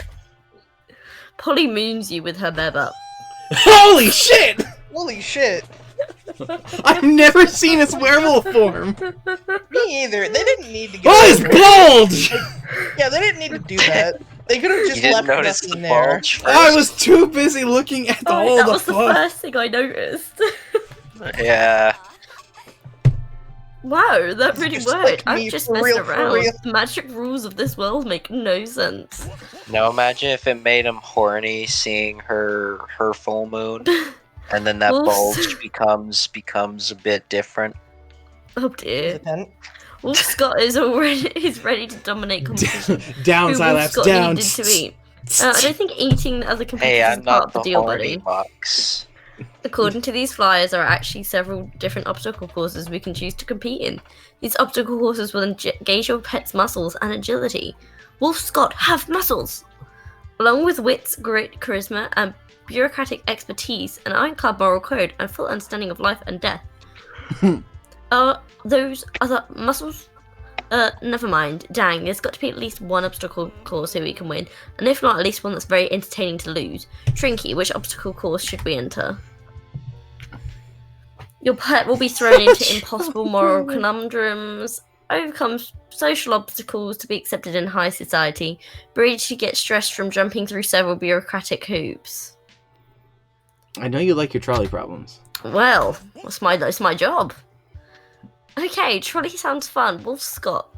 Like cars and trains, what go wrong? Smash cut I to love you that three Wolf Scott screaming in is pure dumber than stress normal whilst the Scott. trolley barrels down the tracks towards several defenseless people. What do Polly? Pull lever? Shit, I don't know. There's no easy answer. That's why it's a moral conundrum.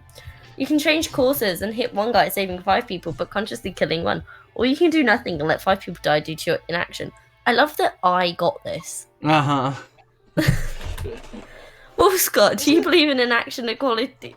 Inaction equals culpability? Do you believe saving 5 lives is worth sparing one? Isn't the main Choose thing something, with like Scott. the one person on the tracks is they're supposed to Yeah. be a loved one? Yeah, they changed the scenario, and then it also changes to there's 5 people on the tracks. Yeah, if it's all like and you're on a strangers, I bridge, think and most there's people would kill the one guy. well, then you're on a bridge with an incredibly fat person. That if you were to the push fat them man off, into the train. Yeah. yeah, it would stop the train.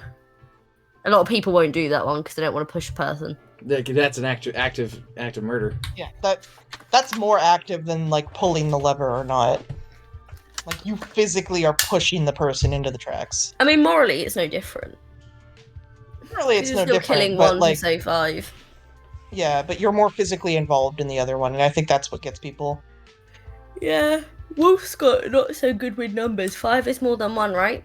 Afterwards, Scott back to his normal self, and you are all reflecting your choices after losing 3 souls from manslaughter. That was rough. But the trolley problem was still exciting in its own adrenaline pumping, stress-inducing way, so at least we got +3 hype. I guess, but bro, ethics are hard. How are the other pets doing? You check the obstacle course to see an orange cat is competing next. Is riding in the trolley and chooses to run over the 5 people. Then the cat reverses the trolley to go back and hit the remaining person on the other tracks. Cats, am I right? No, cats are nice. Fuck you. Good lord. Alright, Trinky, where are you going?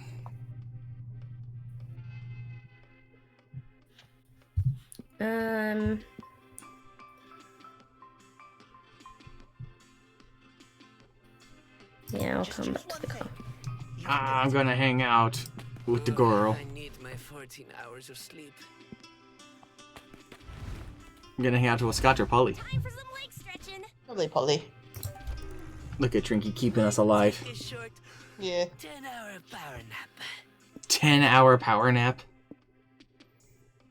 He's just like me, for real, for real. Polly. Polly!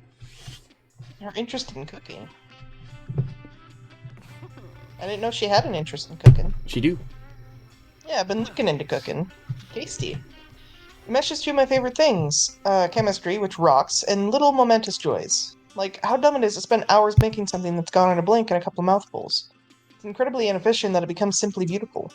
It's a nice thought. And now I don't even really need to eat. My hobby has reached new heights of stupidity and of beauty, too.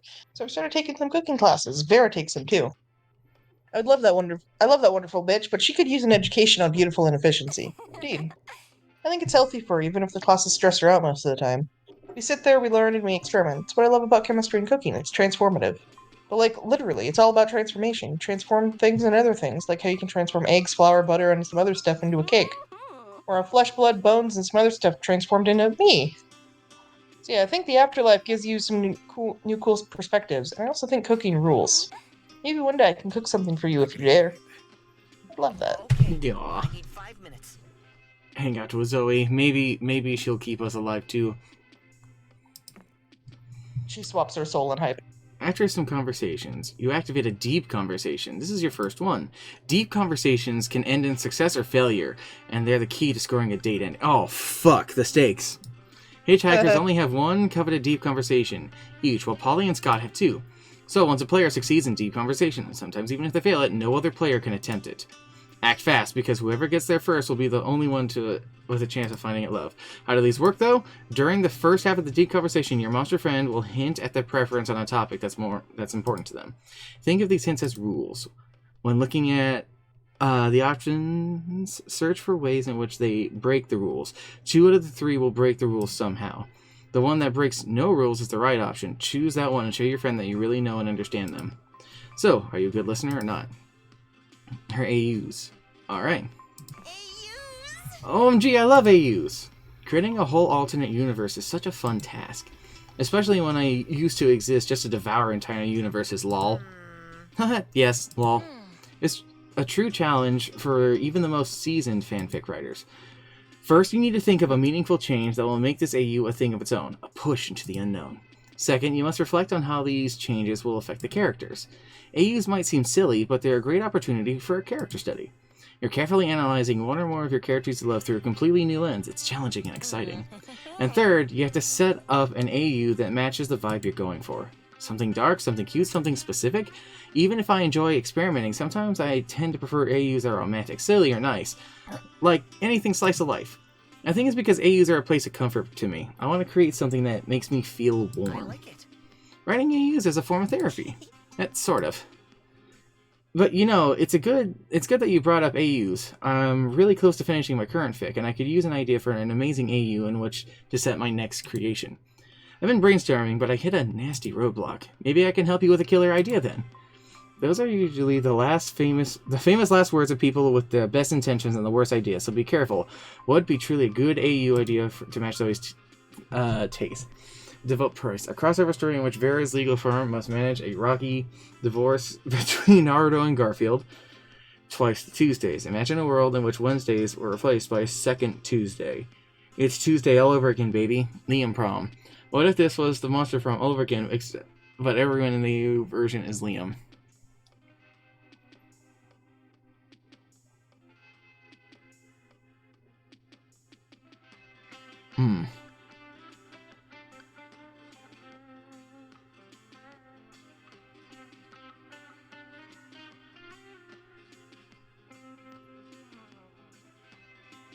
I feel like that first one. Think of the first one. I'm thinking maybe the first one.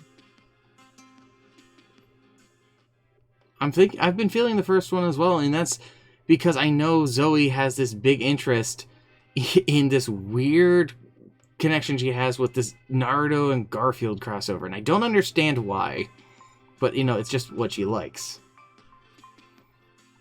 Let's go with that one. Yeah, I'll go with that one. Crossing fingers. Nope. Oh. Oh, I guess it's because it's like divorcing between Naruto and Garfield, and she wouldn't like that. Liam Prom? Liam Prom. Pretty nice. Liam Prom. Liam Prom. Mox? I think this idea is so dumb it can go full circle and become genius. That's what people say about most of my ideas. It's absurd, but it's such a way it can become the biggest Liam character study ever. There could be different Liams covering every aspect of Liam. So that's what it was. It was a focus on a single character, is the idea of it. Okay. So, yeah. Aloof, post-apocalyptic Liam. The Liam that's all about how Liam always tries to seem cool even while trying, but it's obviously trying a lot. Passionate pop artist Liam. The Liam who focuses on Liam's passion for art and has struggled to be creative art for an audience without becoming too popular. Small, cynical Liam. A silly, floating Liam that provides comic relief while exploring Liam's relentless angst and sarcasm as a defense mechanism. And Buff Liam. Buff Liam? What would that Liam explore about Liam? What if Liam was buff? Yeah, that checks out. Buff Liam. Max, I'm already having fun brainstorming all these Liams. I love talking to you, but I can't ignore this bout of inspiration. Want to brainstorm with me? The two of you spend the rest of the night brainstorming what Liam Prom would look like. It's silly, fun way of bonding with Zoe. Aw. Alright. Our stamina and our money just swapped. Is Zoe more than a friend? Yes! Zoe is the best. Our soul's still in the lead. Soul's still in the lead. God, I hope we don't die. Whee! I think we're doing fine. I think we're doing alright. There's a giant duck. The hole! The hole! I don't want to go to a... The hole! I don't want to go to... Yes, going to the hole. Go to the hole. Go to the hole. Go to hole. Want to rank My Anya hole. and killing I am the characters hole. with me? Alright, No. Zoe, I'm gonna have to kill you now. We're going to Trinky's Fox, hole. I'm sorry, I'm killing your Wow. waifu.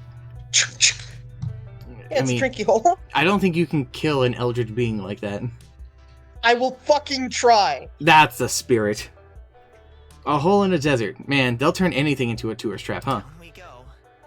Ah! No! Ah! Oh no! Ah! He's falling in the Trinky hole. Mox in the hole, what will he do? Where's Mox? In the hole. No. Trinky, how is the hole going? It's so close to being finished, but I was waiting for Gray to get her laptop back. Getcha. Oh, okay. And now she's get the laptop. She is. Yeah. Some say the hole is bottomless, but that can't really be true, can it? Well, since you're here, what do you want to do? Admire the hole? Forfeit material goods? Pull a prank. Pull a prank. I'm gambling. Prank masters. There are plenty of other visitors here, right for the pranking. You and your friends scope out your next target. Look, there's the hole. I live a good hole in the middle of the desert. Who do you think dug it? I wonder if it started as a punishment. Ah, the beautiful suffering of pointless manual labor. Want me to dig a bottomless hole for you, Miss Weaving? I could use the exercise anyway. You'll dig a bottomless hole? Just for me? Why, that's the nicest... Hi, Coach! Hi, Camp Director, Miss Weaving! You two seem like you were having fun talking privately, so I wanted to butt in and have fun, too. What Scott means to say is that we're tour guides. Yeah, let's go with that. We're here to tell you the fun facts about the hole. Fun facts. Holes play a big role in the 3 pillars of modern society. Straws, grave digging, and the donut industry. Fun fact, I love digging holes. It's my favorite hobby. I know, Mr. Howell. We passed some of your holes you dug along the way. It's a wonder we found the true landmark at all. Well, Mox, Polly, and Scott loaded the bases. Now that you're up to bat, give us a whole hole-in-one fun hole fact. This hole is so deep, you can most likely fit like 30 pies in it. Many have argued that the mysterious origins of the hole, but in reality it was a very weird marketing stunt pulled by a pizza place in the 80s. If you listen carefully, the hole will whisper your darkest desires to you. Don't get confused if the hole sounds like a lot like me. Sheer coincidence. Promise, it's not me whispering in your ear. There's not a tiny me in your brain telling you to jump. I like the pizza one. I think that one's a good one. I'm having trouble believing that. Digging a hole in the middle of the desert seems like a horrible marketing ploy. Oh yeah, it was definitely a bad move. Cheapskate Cam's Pizza did a lot of terrible marketing stunts before they finally shut down. They tried the hole, they did a sweepstakes where the winner got to name the CEO's firstborn child, they tried declaring oysters as the new cool site for pizza. Fascinating stuff, kids. How come I've never heard of Cheapskate Cam's Pizza before? Are you really surprised? That was the company that thought digging a bottomless hole in the middle of the desert was better than just making a commercial. Honestly, it was the 80s. Chances are those marketing stunts were fueled by ludicrous amounts of coke. Well, Miss Geist, I think this story has many holes in it. But I lived the 80s, and I saw several coked-up marketing stunts for overpriced fast food in my day, so the jury is still out. In any case, this is what happens when young folks stop cooking their meals at home. Oh, I didn't know you liked home-cooked meals. Can I help you, my famous lamb hard muscle milk vitamin A smoothie sometime? It's great for your hamstrings. Why, yes. That's thoughtful of you, Coach. I actually love consuming my food pureed. Prank achieved! You gain 4 hype! Yeah! But we lose 4 soul! Oh! No. Damn it! Aww, all of the soul we got gone. I We're killed... basically like back to where we started. No, Yeah. No, we are. We really are. We're actually ahead by 1. By 1. No. 4 weeks in, but we're ahead by 1. No, we're not. Oh no, the numbers do add up just to 10 to everything. Fuck! We are neutral. 90s action movie city. Movie set. We could get more hype that way. And we get more hype that way. Let's get more hype this way. You went to a 90s action movie? Well, it's either we go to the action movie city or the movie set itself. I see! I see! Why is the set and the place it's being filmed so far away from each other? So it's either we go to the place that has the practical effects or the CGI, and I choose the practical. Bye, hole! Bye, hole. She could have got it. Whoa. Whoa, Scott. Whoa. This is a city ravaged by heists, villains, government corruption, and tough guys doing anything to rescue their daughters. A city like this needs a hero, someone... Oh, shit! She is! Yeah! Someone brave, bold, Delilah! and badass, preferably with a gun and some washboard abs. You're definitely not the hero that the city needs or deserves, but the hero now, so fuck it. What do you want to do in this 90s style action fest? 90s car chases, 90s sudden explosions, 90s crawl ready events. Explosions. Gonna boost your hype. You're exploring a bit, dodging bullets and random shootouts, trying not to get run over by hijacked police cars. When you find your friend Dahlia. Dahlia! Whoa, what are you guys doing here? Haven't seen all the bombs and car chases going on? The city's really unsafe.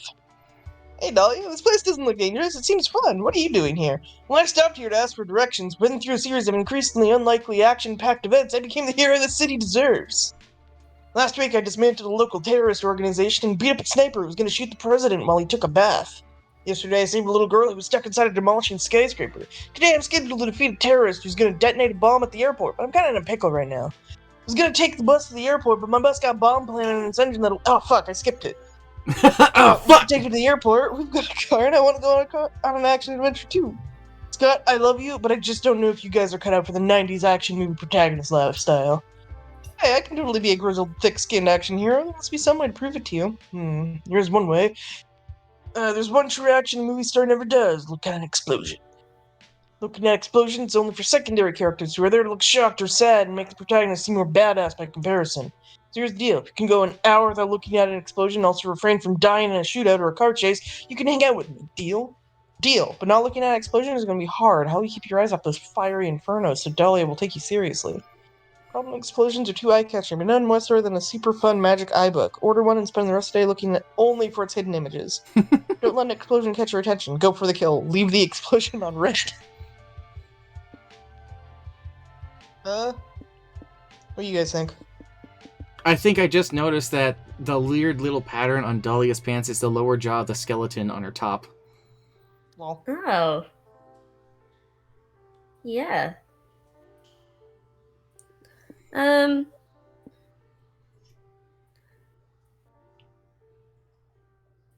don't know. I have a feeling that this one is going to probably, take our magic, but I think that'll be fun. Go for it. Good idea. You stop by the first book. Oh, it's money. Oh, our money's... Oh, God, our money. Oh. Stop by the first bookstore that isn't on fire and pay 4 money for a book of Magic Eye Puzzle. You open the first page and start crossing your eyes, moving the book further and closer, trying all the other tricks to see these damn hidden pictures. I don't get it. What am I supposed to be seeing in these trippy shapes? Probably a dolphin. It's usually a dolphin. First one is, in fact, a dolphin. The second one is a unicorn. Third image is an absurdist art piece that serves as meta-commentary on what a Magic Eye Puzzle could be. The fourth is a Rorschach blob test that you interpret to be an image of your father being disappointed in you. Dad? Impossible. My father was never disappointed in me. I love my dad. Impossible. Your father is dead. He can't be disappointed anymore. It's true!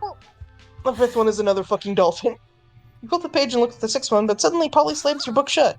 Don't look at that one, Snoolf. It's a picture of an explosion. Oh, really? Let me see. Just gotta cross one eye, squint, tilt my head to the left. Right, it is an explosion. How'd you know that, Polly? It's like you said, Boo. Cool action movie heroes never look at explosions. We just know they're there, and we put on sunglasses and walk away in slow-mo. I'll sick guitar riff, please. Damn, I'm impressed. You guys have seriously proven yourselves. You can come to the airport with me. Hooray! You'll put on sunglasses and drive away from a raging explosion in badass slow motion, gaining 4 hype. Our hype is high. Our money is Well, low. now our hype is in the lead. But we need money. We need money. Oh, no. Oh, the rodeo. We can get so much hype, but we could die. Want to rank every sex scene in Dragon Heat with me? Yes. Dragon Heat. Go for the hype. Oh, boy. Horseback riding, calf tearing, steer wrestling, and eating obscene amounts of pulled pork. There are lots of events and expeditions happening today. What do you want to see? Rodeo clowns. Send in the clowns. You and your friends sit down to watch the rodeo clowns. They do funny dances and flips, and one runs around on a barrel trying to entertain the bulls. When the clowns ask for a volunteer from the audience, an excited man runs up. He does a jig and accidentally kicks his boot into the bull's face. Uh-oh. The bull has had enough of this shit and absolutely galls the volunteers with his horns. We're going to give that bull a break, says the rodeo clown. Looks like we need a new volunteer now. Don't be scared. Hey, my friend Trinky wants to volunteer. Why am I always at the farm? Why are you always dealing with, these large animals? I never said that. Thanks, Polly. You got this, bro. I'll cheer you on. Bull. B-U-L-L. That's the other guy. I didn't do so well. But you will. Go, Trinky. Well, you came on this road trip That to is a great experience new cheerleader. things and entertaining pistol. Well, there's certainly a new one for you. You head to the stage. Now to bring out our next bull, Say the Clowns. You know him, you love Oh, him. no. You may have even fucked him. Oh, It's no. Morty the Minotaur. Oh, no. Wow. He's back! A new challenger approaches. Wait, you're entertaining Morty? Why is he even working at the radio? To make money, obviously. My utterly muscular pre-workout smoothies don't pay for themselves. But also, my ass looks great in these chaps. Oh no, they're furry. They're not furry. He's got holes in them. They're hairy. It's his ass. He's got a hairy ass. He does indeed. It'd be a crime not to have an excuse to wear them every day. Yeah, that's fair. So, Trinky, are you ready to amuse me with your antics? If not, prepare to be penetrated. In a bad way. Fuck. Morty could bench press 10 of you and picking his teeth with your bones. You're one shot at surviving this, giving him a good show. Time to squeeze your brain in search of good jokes. Go full stand-up by performing a 1-hour special around a topic Morty can relate to, having the biggest dick energy. Go back to basic. Make Morty laugh by intensely tickling his marble-like abs for a full hour. It's got to be the first one. You got the big dick energy. He does. Can anyone also hear relate to having incredibly powerful BDE? Wow, I totally can. How would you guess? Good start. You should deliver your first joke. My dick's energy is so big I can make the line at the coffee shop disappear with one look. Haha, hilarious and relatable. My dick is also so big the entire coffee shop can't help but look at my bulge. Seriously, when are we going to start making underwear big enough to hold all First this week. dick energy? Am I right? You are right. They never make cute undies big enough for my dick. Why can't race car themed tighty whities come in an XXL? My big dick energy is both a blessing and a curse. People don't like it when you cause a traffic pile-up because your BDE was so blinding. That happened to you too? Thank God I'm not the only one who caused a 5-car pile-up because I accidentally had my dick out. The stupid traffic cop ticketed me for indecent exposure. But how is it my fault they don't make booty shorts big enough to hide my sack? Yes, go off. Thank you, Trinky. Funny comedian is bringing awareness to the struggles of us big dick folks. I won't gore you today. Hell yeah, it takes big dick energy to tell jokes to a raging horny Minotaur. You did it. You lost mindful mind coming up with those jokes on the spot, but you gained +4 hype. I Hey, feel that like works. we can live with that. We can live with that. Alright, me, don't kill us, please. If you can gain Oh, the money, carnival! I would The try. carnival would kill us. The carnival would fucking kill us. But the spa might kill us. But it's gotta be Spa.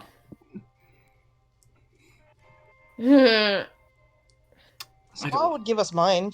Would give us We mine. could get mine back. I'll go for it. Doobity-doo, driving carelessly, knowing nothing will happen. Fuck. Oh shit. Oh, my car stopped. Are you driving? As you're driving, you pass a person walking on the side of the road. Maybe they need your help. Hey, bro, need a ride somewhere? Oh, hello. That's a very kind offer, but I'm afraid I can't accept it. I'm on a pilgrimage to the shrine of St. James in Galicia. It's a spiritual journey which must be made on foot. You're walking the whole way? You're a long way from Spain, you know. That's the point. The long, arduous trek will strengthen my faith, and when I finally reach the shrine, I will be spiritually cleansed by my Lord. What about you fine folks? Aren't you a pilgrimage yourselves? We're on a road trip, actually, but I guess it's kind of like a pilgrimage to our final destination. Well said! The Lord teaches us that we are all on our own journeys, be them literal pilgrimages or an internal pilgrimage of self-discovery. I encourage you to gather such wisdom and peace from your little pilgrimage in the name of happiness and the Lord's grace. Ditto, bro! Seem like a pro-pilgrim. Do you have any advice on how to get wiser on a road trip pilgrimage? Well, a good way to remember your pilgrimage and the lessons it's taught you is by collecting meaningful mementos along the way. Oh, we've been doing it. Check it out. At the last rest stop, I got the shot glass shaped like an ejaculating dick. Classic. Of course she did. Right. Of course, Of course. all those dick jokes, man. Classic, she says. That's interesting. I've been collecting pilgrimage mementos myself. Would you like to trade some so that we may grow from our shared experience? Sure, maybe don't trade them Richard shot glass, though. Maybe you look at the pilgrim's warehouses and decide. Give them a walkthrough guide that contains all the tricks you've learned during the road trip in exchange for the sacred $10 bill. That could give us money! Take the statue of the Saint of Forgiveness and Redemption and give him the one memento that embodies the essence of this road trip. This banana. I'm gonna go with the money. That sounds great. I'd love to hear all that you've learned about the road tripping through your pilgrimage. Cargo's room. That's what he's learned. I learned that you gotta put the gas in the car to make you wake up and go. Energy drinks and sugar are not good substitutes for this. Even though it seems like they should be, I figured it out the hard way. Do not despair, my friend. The Lord often teaches us important lessons via hardship. I learned through it road tripping under the sun all day can be taxing, so it's important to have good skincare routine. Also, if you're pulled over by traffic cops, don't give them the middle finger. They don't respond well to it. And watch out for the green tentacle creature of chaos. Whoa, what would that even be? Oh, I don't know. I just hear that warning in my dreams sometimes. It seemed relevant to this conversation. Thank you for... What are you doing to Scott in his sleep? I'm getting in him brain. Thank you for sharing your wisdom, friends. In exchange, I present you with this sacred $10 bill. It said that it is the very $10 bill that Judas Iscariot was paid to betray the Lord. I thought Judas was paid 30 pieces of silver. He was, but this is all that's left after inflation. Spend that blood money wisely. It was lovely meeting you folks. May the Lord cross our paths again someday. He seemed nice, and you're definitely not just saying that because he gave you some sweet 3 money. Fortunately, though, giving him those tips seemed to be meant literally in a way, and you lose 3 money. Oh. Shit. Wait, we can get mined here. We can get mined here. You know, for Why a don't you vacation... take our money? Well, I'd rather it take the money and replace mine. Yeah, this road trip has been surprisingly stressful. Fuck! No! Ah! Dick out, help. Fox is naked. No, help. Sounds like the perfect thing to help you relax before you go to your final destination. The question is, how do you want to chill out? Hot springs. No stats will be affected. No pressure. Ooh. Good data wash, but we could also get our brain. We need mind. Yoga class. As you're browsing the different yoga classes that are available, you run into your friend Milo. Yo! Oh, there they are. Hello, darlings. Are you joining a yoga class too? Yeah! Do you know if they have any expert level yoga classes? Like one for someone whose yoga high score is over 2,000? Oh, or maybe there's some sort of competitive yoga doing team we can join? What? Are you too sure you know how yoga works? Of course we do! Paul and I are yoga masters, with an S. Yoga is our shit. We learn the North American rules at Spooky Academy. Like how to score 180 yoga points by catching the gong with your feet. And I learned some of the most advanced, not safe for work yoga poses with Master Downward Doggy Style on fans exclusively. I bet they don't even teach you the Make a Child pose in any of those vanilla classes. They definitely don't. So I better educate you on actual yoga before anyone from Yoga Monstergran sees us together and my image as a worldly, well-centered hottie is ruined. Milo pauses to post a selfie with a bonsai tree and caption it as Zen. Anyway, this spa has the best teachers around. Whose class do you want to take? I mean... Looks like the bloody thing from Hunt. It does look a little bit like the Scrapbeak, but it's Baphomet, or Bradphomet as it's known. The goat yoga instructor who'll teach you everything you need to know. If you sign here, Sergeant Relax, a stern soldier lauded for his merits in combat against stress. I have to take this one. Goat yoga, is that a real thing? Yep, it's real. It's weird and it's trendy, so therefore it's the perfect selfie opportunity. I love it. But it says the price of the class is our immortal souls. Oh, our soul's gonna go down. Oh, our soul can go down. Is that worth it? To have a cute baby goat poop on my back? Of course it's worth it. Yeah, that's what they said, says Bradphomet, who suddenly appears in a cloud of locusts. You won't miss your soul when you're going downward dog under the adorable hooves of a tiny goat. Just sign here in your blood and you're ready for yoga. Okay, but like, our souls is a little overpriced. I never gave up my whole soul in the first class. Me neither. That's why I was going to pay with this lawyer's soul I reaped this morning. It was going to hell anyway, so who cares how I got it there? Fine. What if I only charged you 4 soul for the first class? Call it a new member discount. Cool! I love coupons! Yeah, fuck it! You've lost part of your soul for dumber reasons. Why not lose a little more to stretch with some goats? You take the class, and the goats' creepy horizontal pupils and tendency to poop wherever you want wherever they want are as endearing as you'd hope. You gain 4 mind. Yeah, so goat yoga is an actual thing. We've got like 3 low things, and the rest is like. We're built like a D&D character. Let's see here. Let's see. It's me. I could try the noodle stand. Risk things.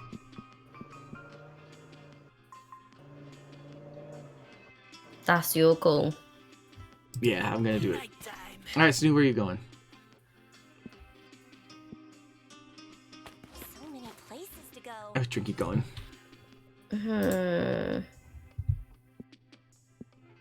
Hang out with them? Okay. Just choose one. Start with me. You can do it. Noodles pizza powder. Howdy, Doodly. Mox, are you here to make a trade? I just found all this stuff in a chaotic dimension beyond the breadth of mortal understanding. Feel free to take anything that catches your eye. Okay, so we have to give up something. So, this is stamina. I can guarantee you. Scott Snacks, postcard from your mom. How to road trip the book and someone else's credit card.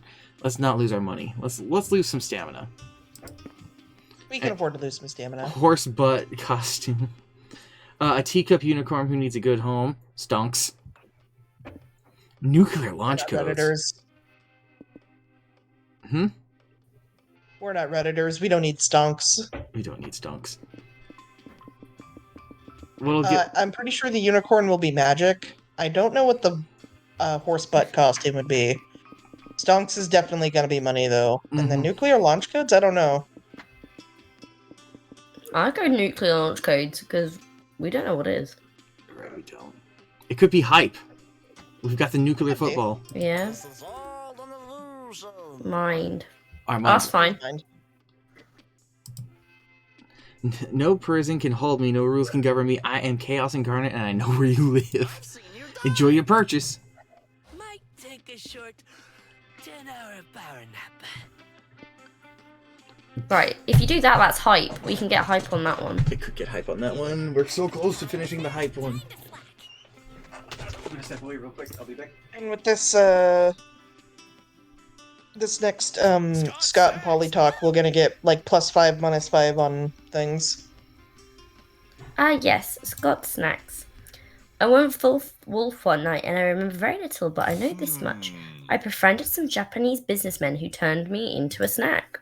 They offered me a royalty to use my likeness. But since I have no idea what a royalty or likeness is, I asked them for a lifetime supply of Scott Snacks instead. They just said yes. Oh, sweet. If you ask me, I think I won at negotiation. I feel a bit bad for that, so I still sometimes buy Scott Snacks with my money too, so I can support them. They're my bros after all. You know, for a time, I thought that the whole thing was like a rite of passage. Like everyone eventually goes from boy to snack and eventually man. Turns out, this is not true. Yeah, that checks out. But I still came up with the snacks some of my friends would be. Want to hear some of them? Yes, please. Miranda snacks. They are made of fancy stuff like caviar and truffles. They are a privilege to eat. Vera snacks. Coffee-flavored buns filled with snake poison. A strong outside but an even stronger inside. Polly snacks. They're one of Polly's favourite snacks. That flower-looking stuff she calls nose candy. So, oh good, it's downright addictive. And what do you think? These are very good and on point. Liam helped me come up with the funny slogans. He's very clever. One day you and I could brainstorm what Trinky snacks might be. What do you think? I'd love that, honestly. Hooray! You sit around a bit more in silent stargaze and you think to yourself, in the end, Scott definitely managed to go from boy to snack. Snack with 2 C's. Ooh. What would a Trinky snack be? What a Trinky snack be? A Trinky snack would be a Would it be salty or sweet? salty.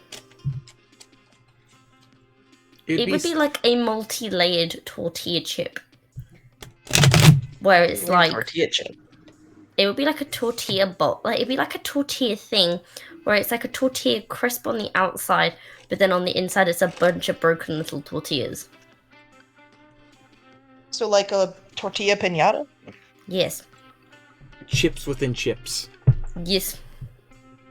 Corn, says Keronzi. Yes. Just corn. A tortilla chip pinata full of corn. Chipception. What would a mock snack be like? What would a mock snack be like? Yeah.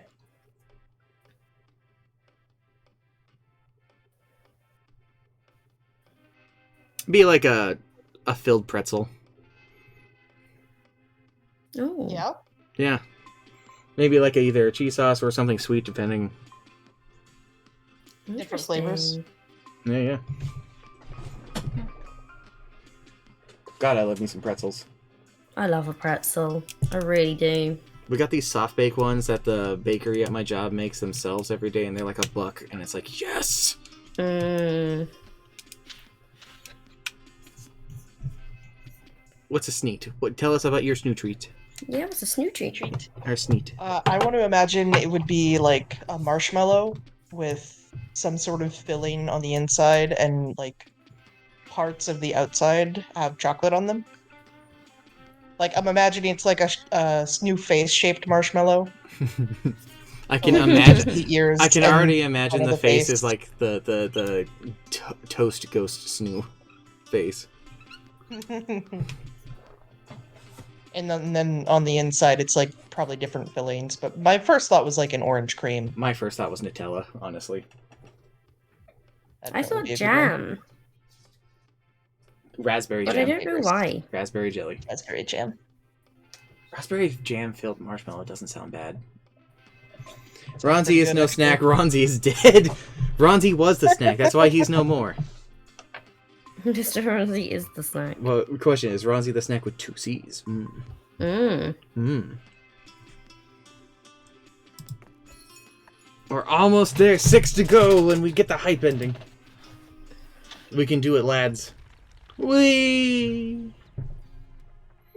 Cats can't normally drive. But There there is... no normal That is for others to decide, apparently. That was so relaxing. I'm refreshed and ready for chaos! Welcome to the Battle Royale, where there are only 2 rules: kill or be killed. She's back! Dahlia's here. Of course, Dahlia will be Welcome to here. visit the place where everyone's murdering each other is sort of a questionable decision on your part, but it's too late to leave now. So how will you survive? Fucking hide. You gotta go berserk, though. Gotta go berserk. I know. Bite them, Snoo, bite them! Bite. Ah, that's right. You didn't come here to play. You came here to make this bloodbath your bitch. Are you sure about this, New? We won't lose lots of soul by won't we lose lots of soul by killing innocent people? We might get down to 1 soul. Are they real innocent if they're trying to kill us first, though? Besides, we signed those waivers at the entrance protecting our soul from being lost in wanted murder. Oh, okay. I'm fine with killing people as long as we can do it with a healthy conscience.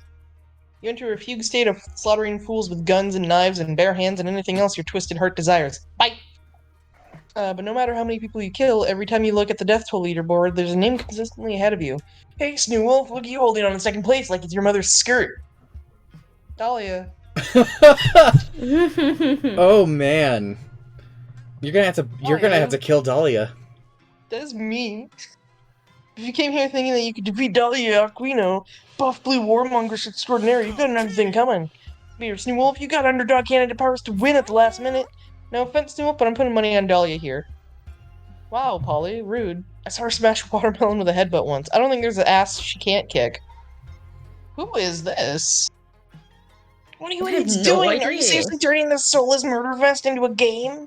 Can't you see this whole battle royale is ploy by our corrupt government to turn violence into entertainment so we won't notice the atrocities they commit? That's true, then... If that's true, then it's working. I am massively entertained. Batness probably has a point. If you start catching morals down, you'll Batness never outmurder Everdeen. Dahlia. It's Batness. Batness Everdeen. Wow. The plot as well. Thing is, Polly's right. You'll never defeat Dahlia in sheer body count, but if she's focusing on quantity, maybe you can defeat her by going for a quality kill. Do what the cool kids do these days. After murdering someone in cold blood, perform a silly internet dance. It's proven to be the perfect pairing. That's soul crushing. Do not fucking floss after you kill people, Stu. It fucking sends all of our stats to 1. Oh god. Kill them forever. Before murdering them, harvest their souls and hoard them all together into a single raccoon. Vicious. I like that one. I like that one a lot. Yeah, do that one. Trying to figure out which one that might lower, but I'm think pretty it sure might you're lower right in that magic. this one would probably hurt our soul. Whatever this one's gonna hurt will probably be fine. Yeah, I think that might be magic. Or mind. Might be magic. Got to 2 survivors hiding behind a rock while the battle of Royale rages on. We've somehow made it this far, Curtis. With our alliance and a bit of luck, we might be able to win this wretched thing. We've got this, Ted. We just have to stay vigilant. If we just make it to the river, we can... Curtis is cut off by a bullet cleaving his skull in 2. So much for vigilance. Then something bursts out of the bushes. It's you, Snoowolf, wielding a knife. Want to imagine? It's like I'm in my gremlin pose and the knife is in my mouth. Yeah, just going at them all fours. Okay, Ted screams at you. You've already got my boyfriend. I don't care anymore. Just kill me. Wait, what are you doing? Why are you drawing glyphs on that cardboard box with my blood? Ted dies before you can answer him, and then, -4 magic, he wakes up inside the cardboard box, but something doesn't feel right. Whoa, a newcomer, says a voice in his head. Welcome to the Raccoon Collective. The raccoon... What? What are you talking about? Ted cries. You were stabbed to death by that weirdo who drew glyphs in your blood, right? That person was adding your soul to the body of a dead raccoon. It ain't paradise, but we gotta make do. We all control a different part of the raccoon trying to work together. I control the front left leg, Mohammed's on tail duty, Jason does the blinking, Pingsy controls the back legs, and my wife's on the lungs. So what part do you want to control? Don't say the penis. Natalie already called that one. I want to die, Ted weeps. Well, since you're not choosing, I'm assigning you to the anus. Nobody's taking me in. The raccoon really Oh needs my to poop. god, give Good me the luck. anus again. Oh man. Oh, I don't know where the anus is. Snoo equals butt stuff, apparently. Apparently. Guess. Well, sorry, Mox. Being from hell, I thought I knew the depths of torture, but the raccoon purgatory you're condemning your victims to is next level.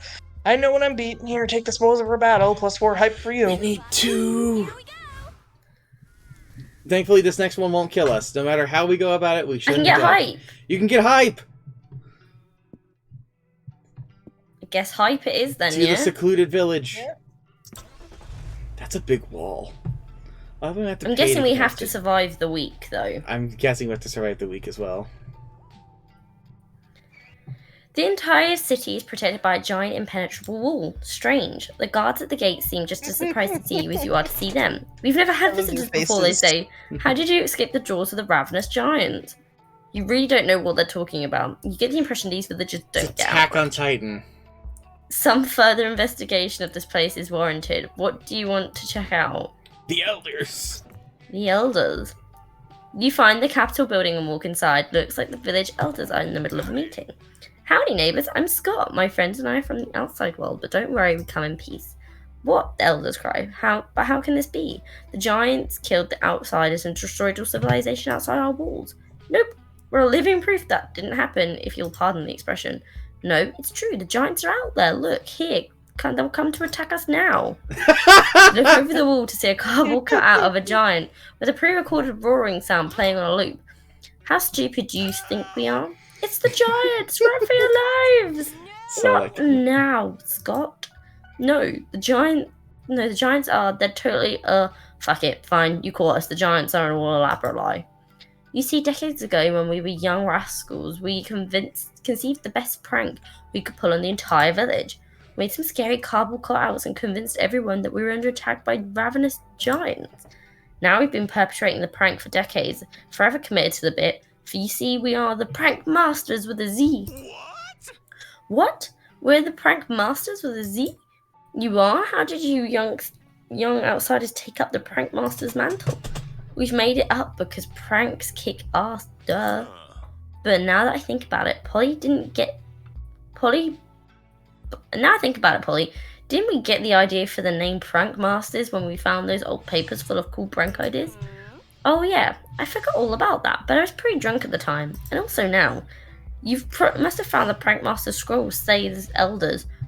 We found them too many years ago. It's the legacy of the Prank Masters. Wow, 2 generations of Prank Masters brought together by total chaotic coincidence. You know what this means, right? We need to combine the Prank Masters chapters and brainstorm an even cooler prank to play on this village. You're right, this could be the most important prank we ever pull. What should we do? The giants have been defeated. They've turned into cardboard by God, who's this bowl of lettuce. Abide by lettuce gods or become cardboard. Tell everyone time has changed forever and it's now 1 hour ahead for no good reason. Oh, This God. will keep happening at least twice a year, and we all must get used to it. That last one is That one's diabolical. pretty funny. That one's really funny. It's also really funny that we have Zoe with us because Zoe was the reason they became the prank masters. It's settled. You and the elders put your heads together and spend hours planning how to fool the villagers. You pour full mind into this feat of pranking genius. The next morning, the elders are called at town meeting. Good news, everyone, they say. Some outsiders have come to help us fix our problems. You mean they found a brave hero, perhaps a high-schooled acrobatic teenage militia to take care of the giants? Asked the villagers. Not even close. Hey Boo, I'm Polly, this is Scott, and we're here to solve your pressing issue of not having enough daylight in the day. But that was never really an issue. You say that now, but just wait until you've tried more sunshine time. Twice a year on a day, the universe will determine at random everyone will move their clocks either forward or back 1 hour. Rumour has it this will conserve power or grow your crops better. Oh no. Oh, those are rumours true? Nope. But all those other giant ravaged secluded villages are doing this, so you should too. You don't want to look weird. Ugh, but it sounds like such a pain. Well, too bad, the elders say. We're your government, and we decided this is happening, so you better get used to it. Get pranked? Crushed it. You, Polly, Scott, and the elder prank masters high five and gain full hype from your great prank. Alright, we can't die. Good news is, you can't die. It's Just true. don't die. Well, let's go to the casino then. What's the worst that could happen? What was the other one? The other one was probably just a mirage. But now that Let's go to the casino. now that I've seen this, my mind. Yeah. Gamba. You know what? I'm gonna go to this because you know my luck when it comes to gambling. Yeah. Hey, look at this meme. I mean, Stu, Actually, you've still got to go one more time on Just this week, key though, smash right? them out. What? You've still got another turn on this week, right? I think so. Whoa, what sort of place is So we this? could still fail. Is this even real? A location this nonsensical could easily just be the product of a dehydrated, overheated brain. But half of the weird shit you do and see on the day could be fall into this category Yen too. cat. It's a yen. It is in yen. These are probably all a bunch of memes. Who's to say? One thing's for sure, you're going to explore this strange place. Where do you go? Let's see here. The wise talking bush, the oasis of 1,000 Scots, that's too much. My brain can't handle that. Mirage Town.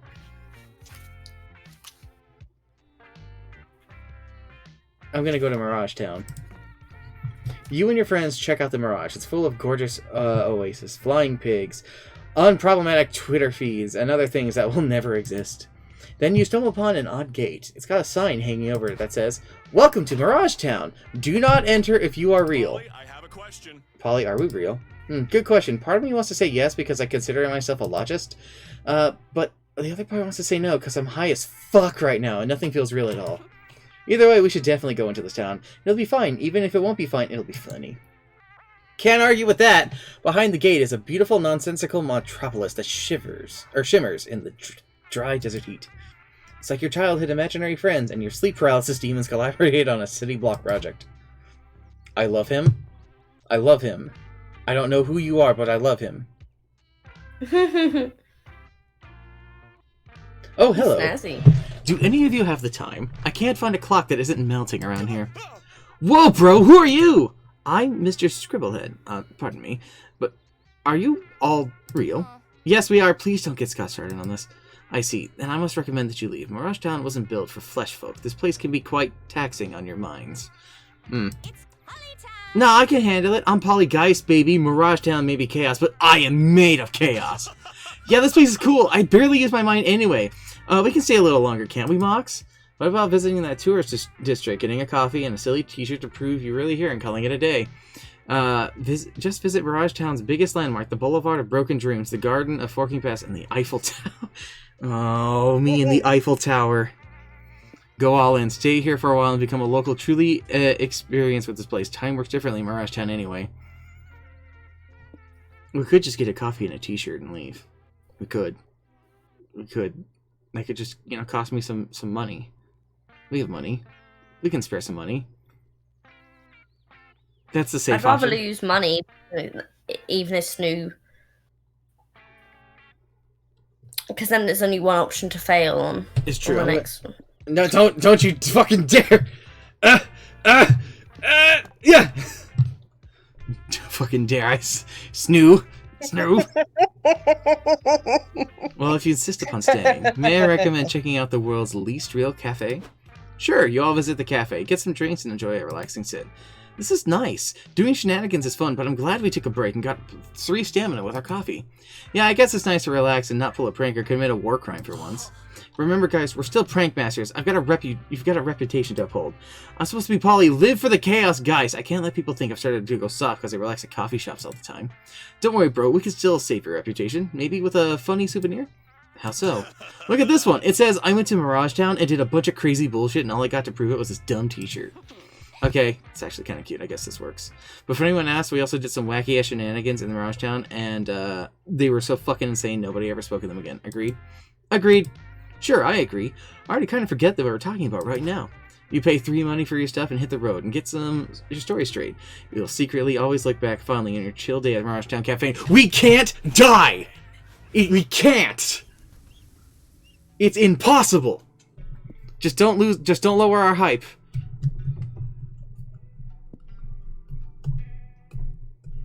We could lose our money. We could lose our money. Money.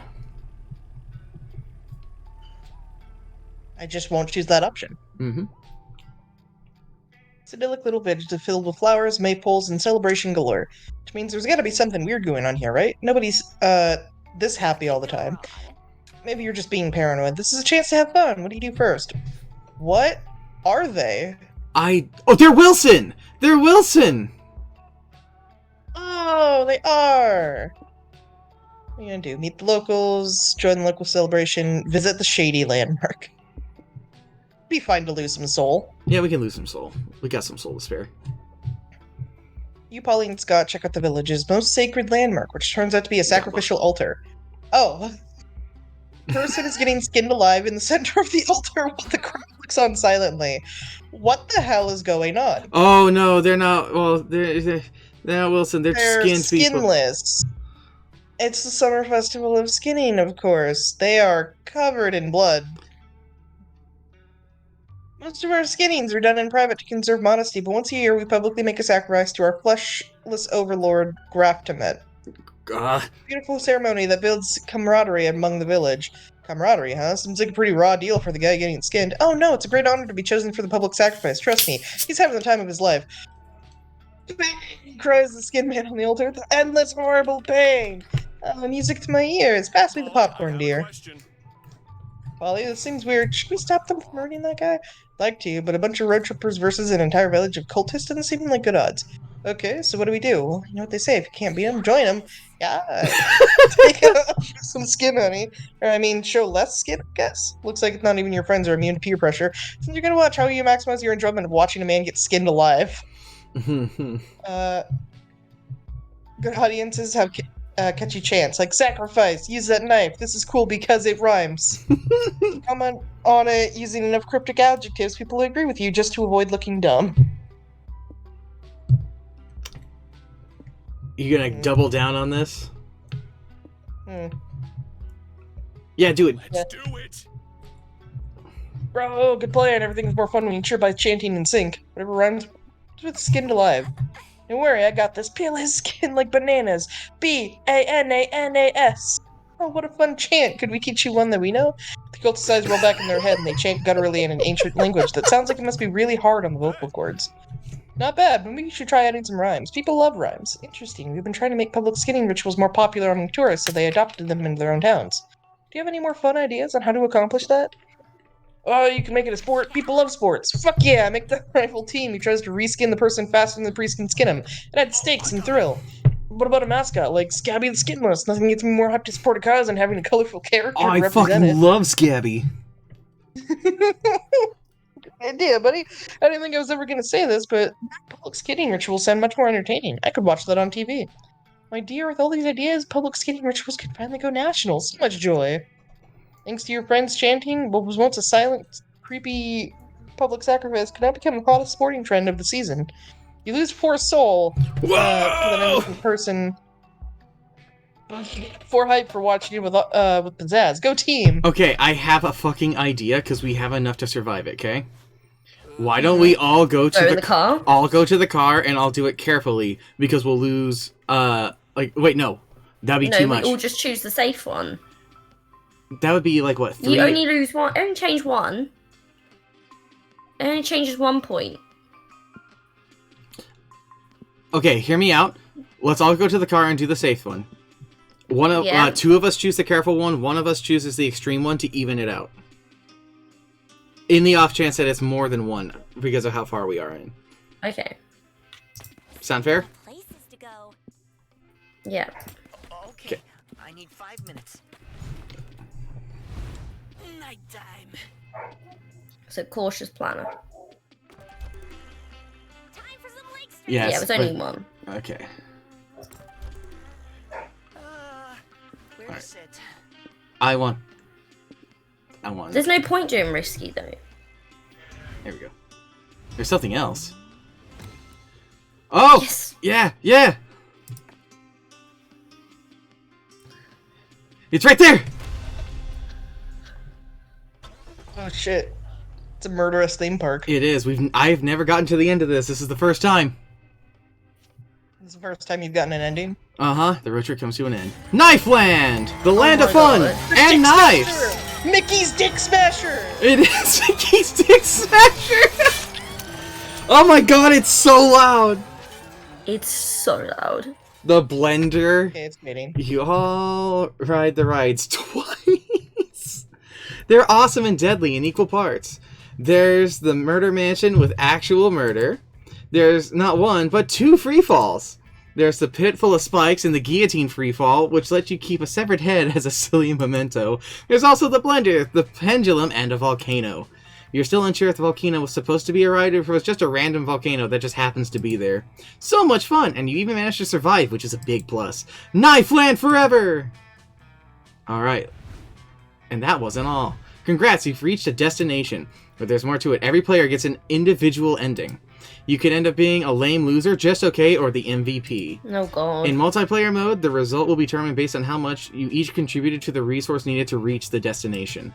In single player mode, it's determined by your overall resource spread. There's also the date ending, which has its own requirements. But ending up a lame loser will override the date ending. No dates allowed for lame losers. Oh no. Anyway, let's judge you. Lame. Mm-hmm. Yay, Knife Land! You have so much fun. Or you would have so much fun. Ah! Your friends, I had forgotten you at the last stop!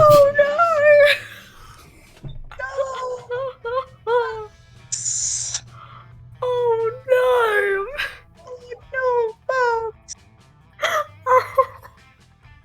Oh, you were the only one. No. Oh Now you're on your own. Get ready for a much less fun road trip adventure. Yay! See your friends laughing in excitement. Look at Polly and Scott, always full of excitement and joy. Sure, they were reckless, chaotic, and may or may not have caused the end of the world more than once. They have this overwhelming positive energy that's so easy to like. Over the course of this trip, you've gotten to know them better, and it's nice to see them smile at every challenge life throws at them. Maybe we can do that for a change, too. You always stop taking everything so seriously and just laugh when things go wrong, as life will just continue. This way you're, in on the big incomprehensible joke that life is, a twisted funny thing that should bring us all a bit more joy, a bit more laughter. Knife Land! Yay! You have the best fucking time in this land of fun and knives. But just having fun isn't enough for you. No. You must conquer Knife Land. Oh god. And how do you conquer a theme park? Easy, by taking the coolest picture on a ride. You choose the ride Slash and Splash. Checkmate! You arrange everything to look like you're in the middle of a chess match as you go down a waterfall of knives. Because if chess needed anything, it was undoubtedly more knives. That's not all. You convince Polly to pretend she's losing to you in the pic. Beating Polina Geist at chess whilst careening down a waterfall made of knives. This is a memory you will treasure forever. Mock's like dying. He died twice. I did not contribute the most hype. I actually took hype away. Ouch. Ouch. That's okay, though. This is the first actual victory. New good ending. We hit a lot of locations. 1 of 62 endings. There's a lot to this. God, 1 of 62 good endings. I know. And just like that, the road trip came to an end. It was full to the brim with danger, fun, and utter nonsense. It was everything we could have expected from a trip with Polly and Scott, and then some. We not only survived the whole thing, but we conquered it and came out different people. It all turned out to be a pilgrimage into self-discovery, a rite of passage, a quest for growth. And that is to say, a good fucking trip. As we were all heading back home, I thought about how all of this was just one of the first stops in a much bigger journey that was only just beginning. Hey, it's how it goes. Oh.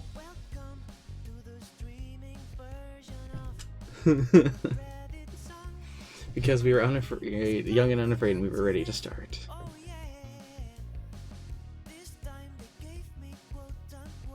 Aw, your little guy. Yeah. She keeps messing with your little guy. Who Lol. is that? Who's Help. that friend? Help him! Oh no! Who's that Oh, no. friend? Oh no! Oh, the dead raccoon. Turtle. Oh. The unicorn.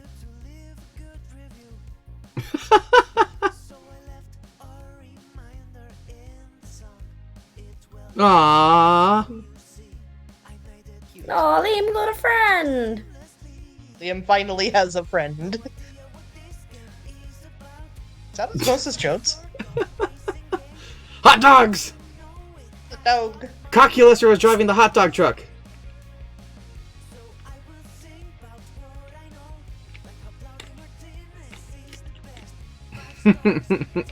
My brain's so big. Binary dog.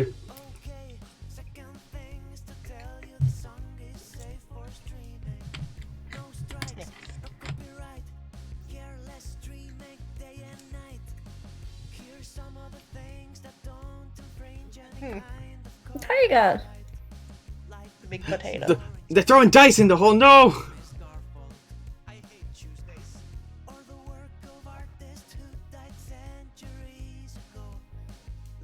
Rave.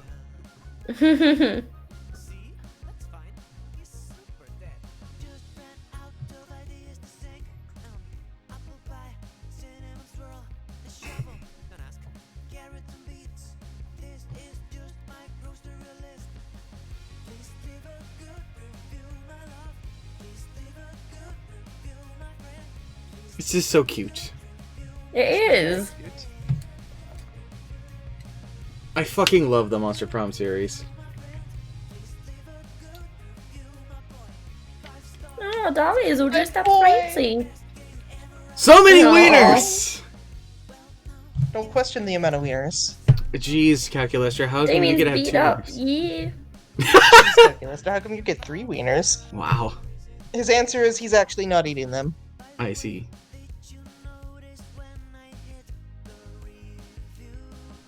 You're just as Naruto. See you at Monster Prom 4. I wonder when that one's gonna be. Really about a year. No, I wonder what it's gonna be about.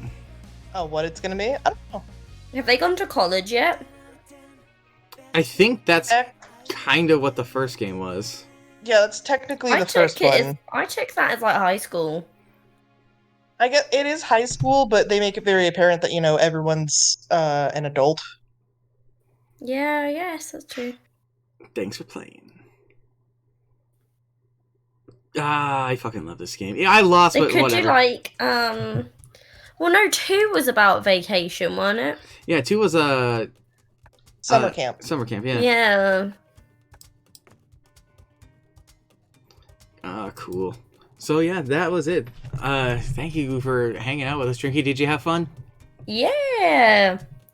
That was good. I like that one. Yeah. There's so much more to it. There's always so much more to it, and there's so many different routes to take and many more places to explore and the destinations. So much can happen. Yeah, I think that's what I liked about it was the fact that it, like, literally there's so much to it. And unlike the other ones, this one it's more co-op oriented. Even though it's Yeah. competitive, it's still co-op. Yeah. Like it. Yeah. Sad you didn't get your Zoe date. Yeah, so whatever. I just wasn't as hyped as the two of you, and that's okay. I was keeping us alive. We were going for that soul one. We Lol. swapped which one we were going for like I- 3 times. Lol. I wonder if I'd have gone and talked to Zoe and swapped it again, if it would have changed the ending. You know? Probably. That's something to think about for the future, though. For now, this is what it is. Because we are definitely out of time. For real, for real. Alright. Stream ending. Let's see if there's anybody available to raid. I got a bunch of people I gotta... Enjoy your evenings. Absolutely, Keronzi. I'll have to have you join us one time, and then I've got a bunch of other people that want to play this as well. And I'm looking forward to all the monster problem I've got in my future. But until then, I hope everyone stays safe, stays hydrated, and remembers to wash their hands. Let's see here. Be gay, do crime. Sir is streaming. Let's go say hi to Sir. Sir. Yeah, let's go say hi to the Hunts. Alright. How you doing there, Sir the artist? He's playing a game instead of doing art. What? Yeah, he played in Stardew Valley. Wow, he's actually doing that. Good for him. Let's go say hi and see the horse at the horse ranch. Have a good night, everybody. There, Stardew slaps. You do. Night night, everybody. Bye.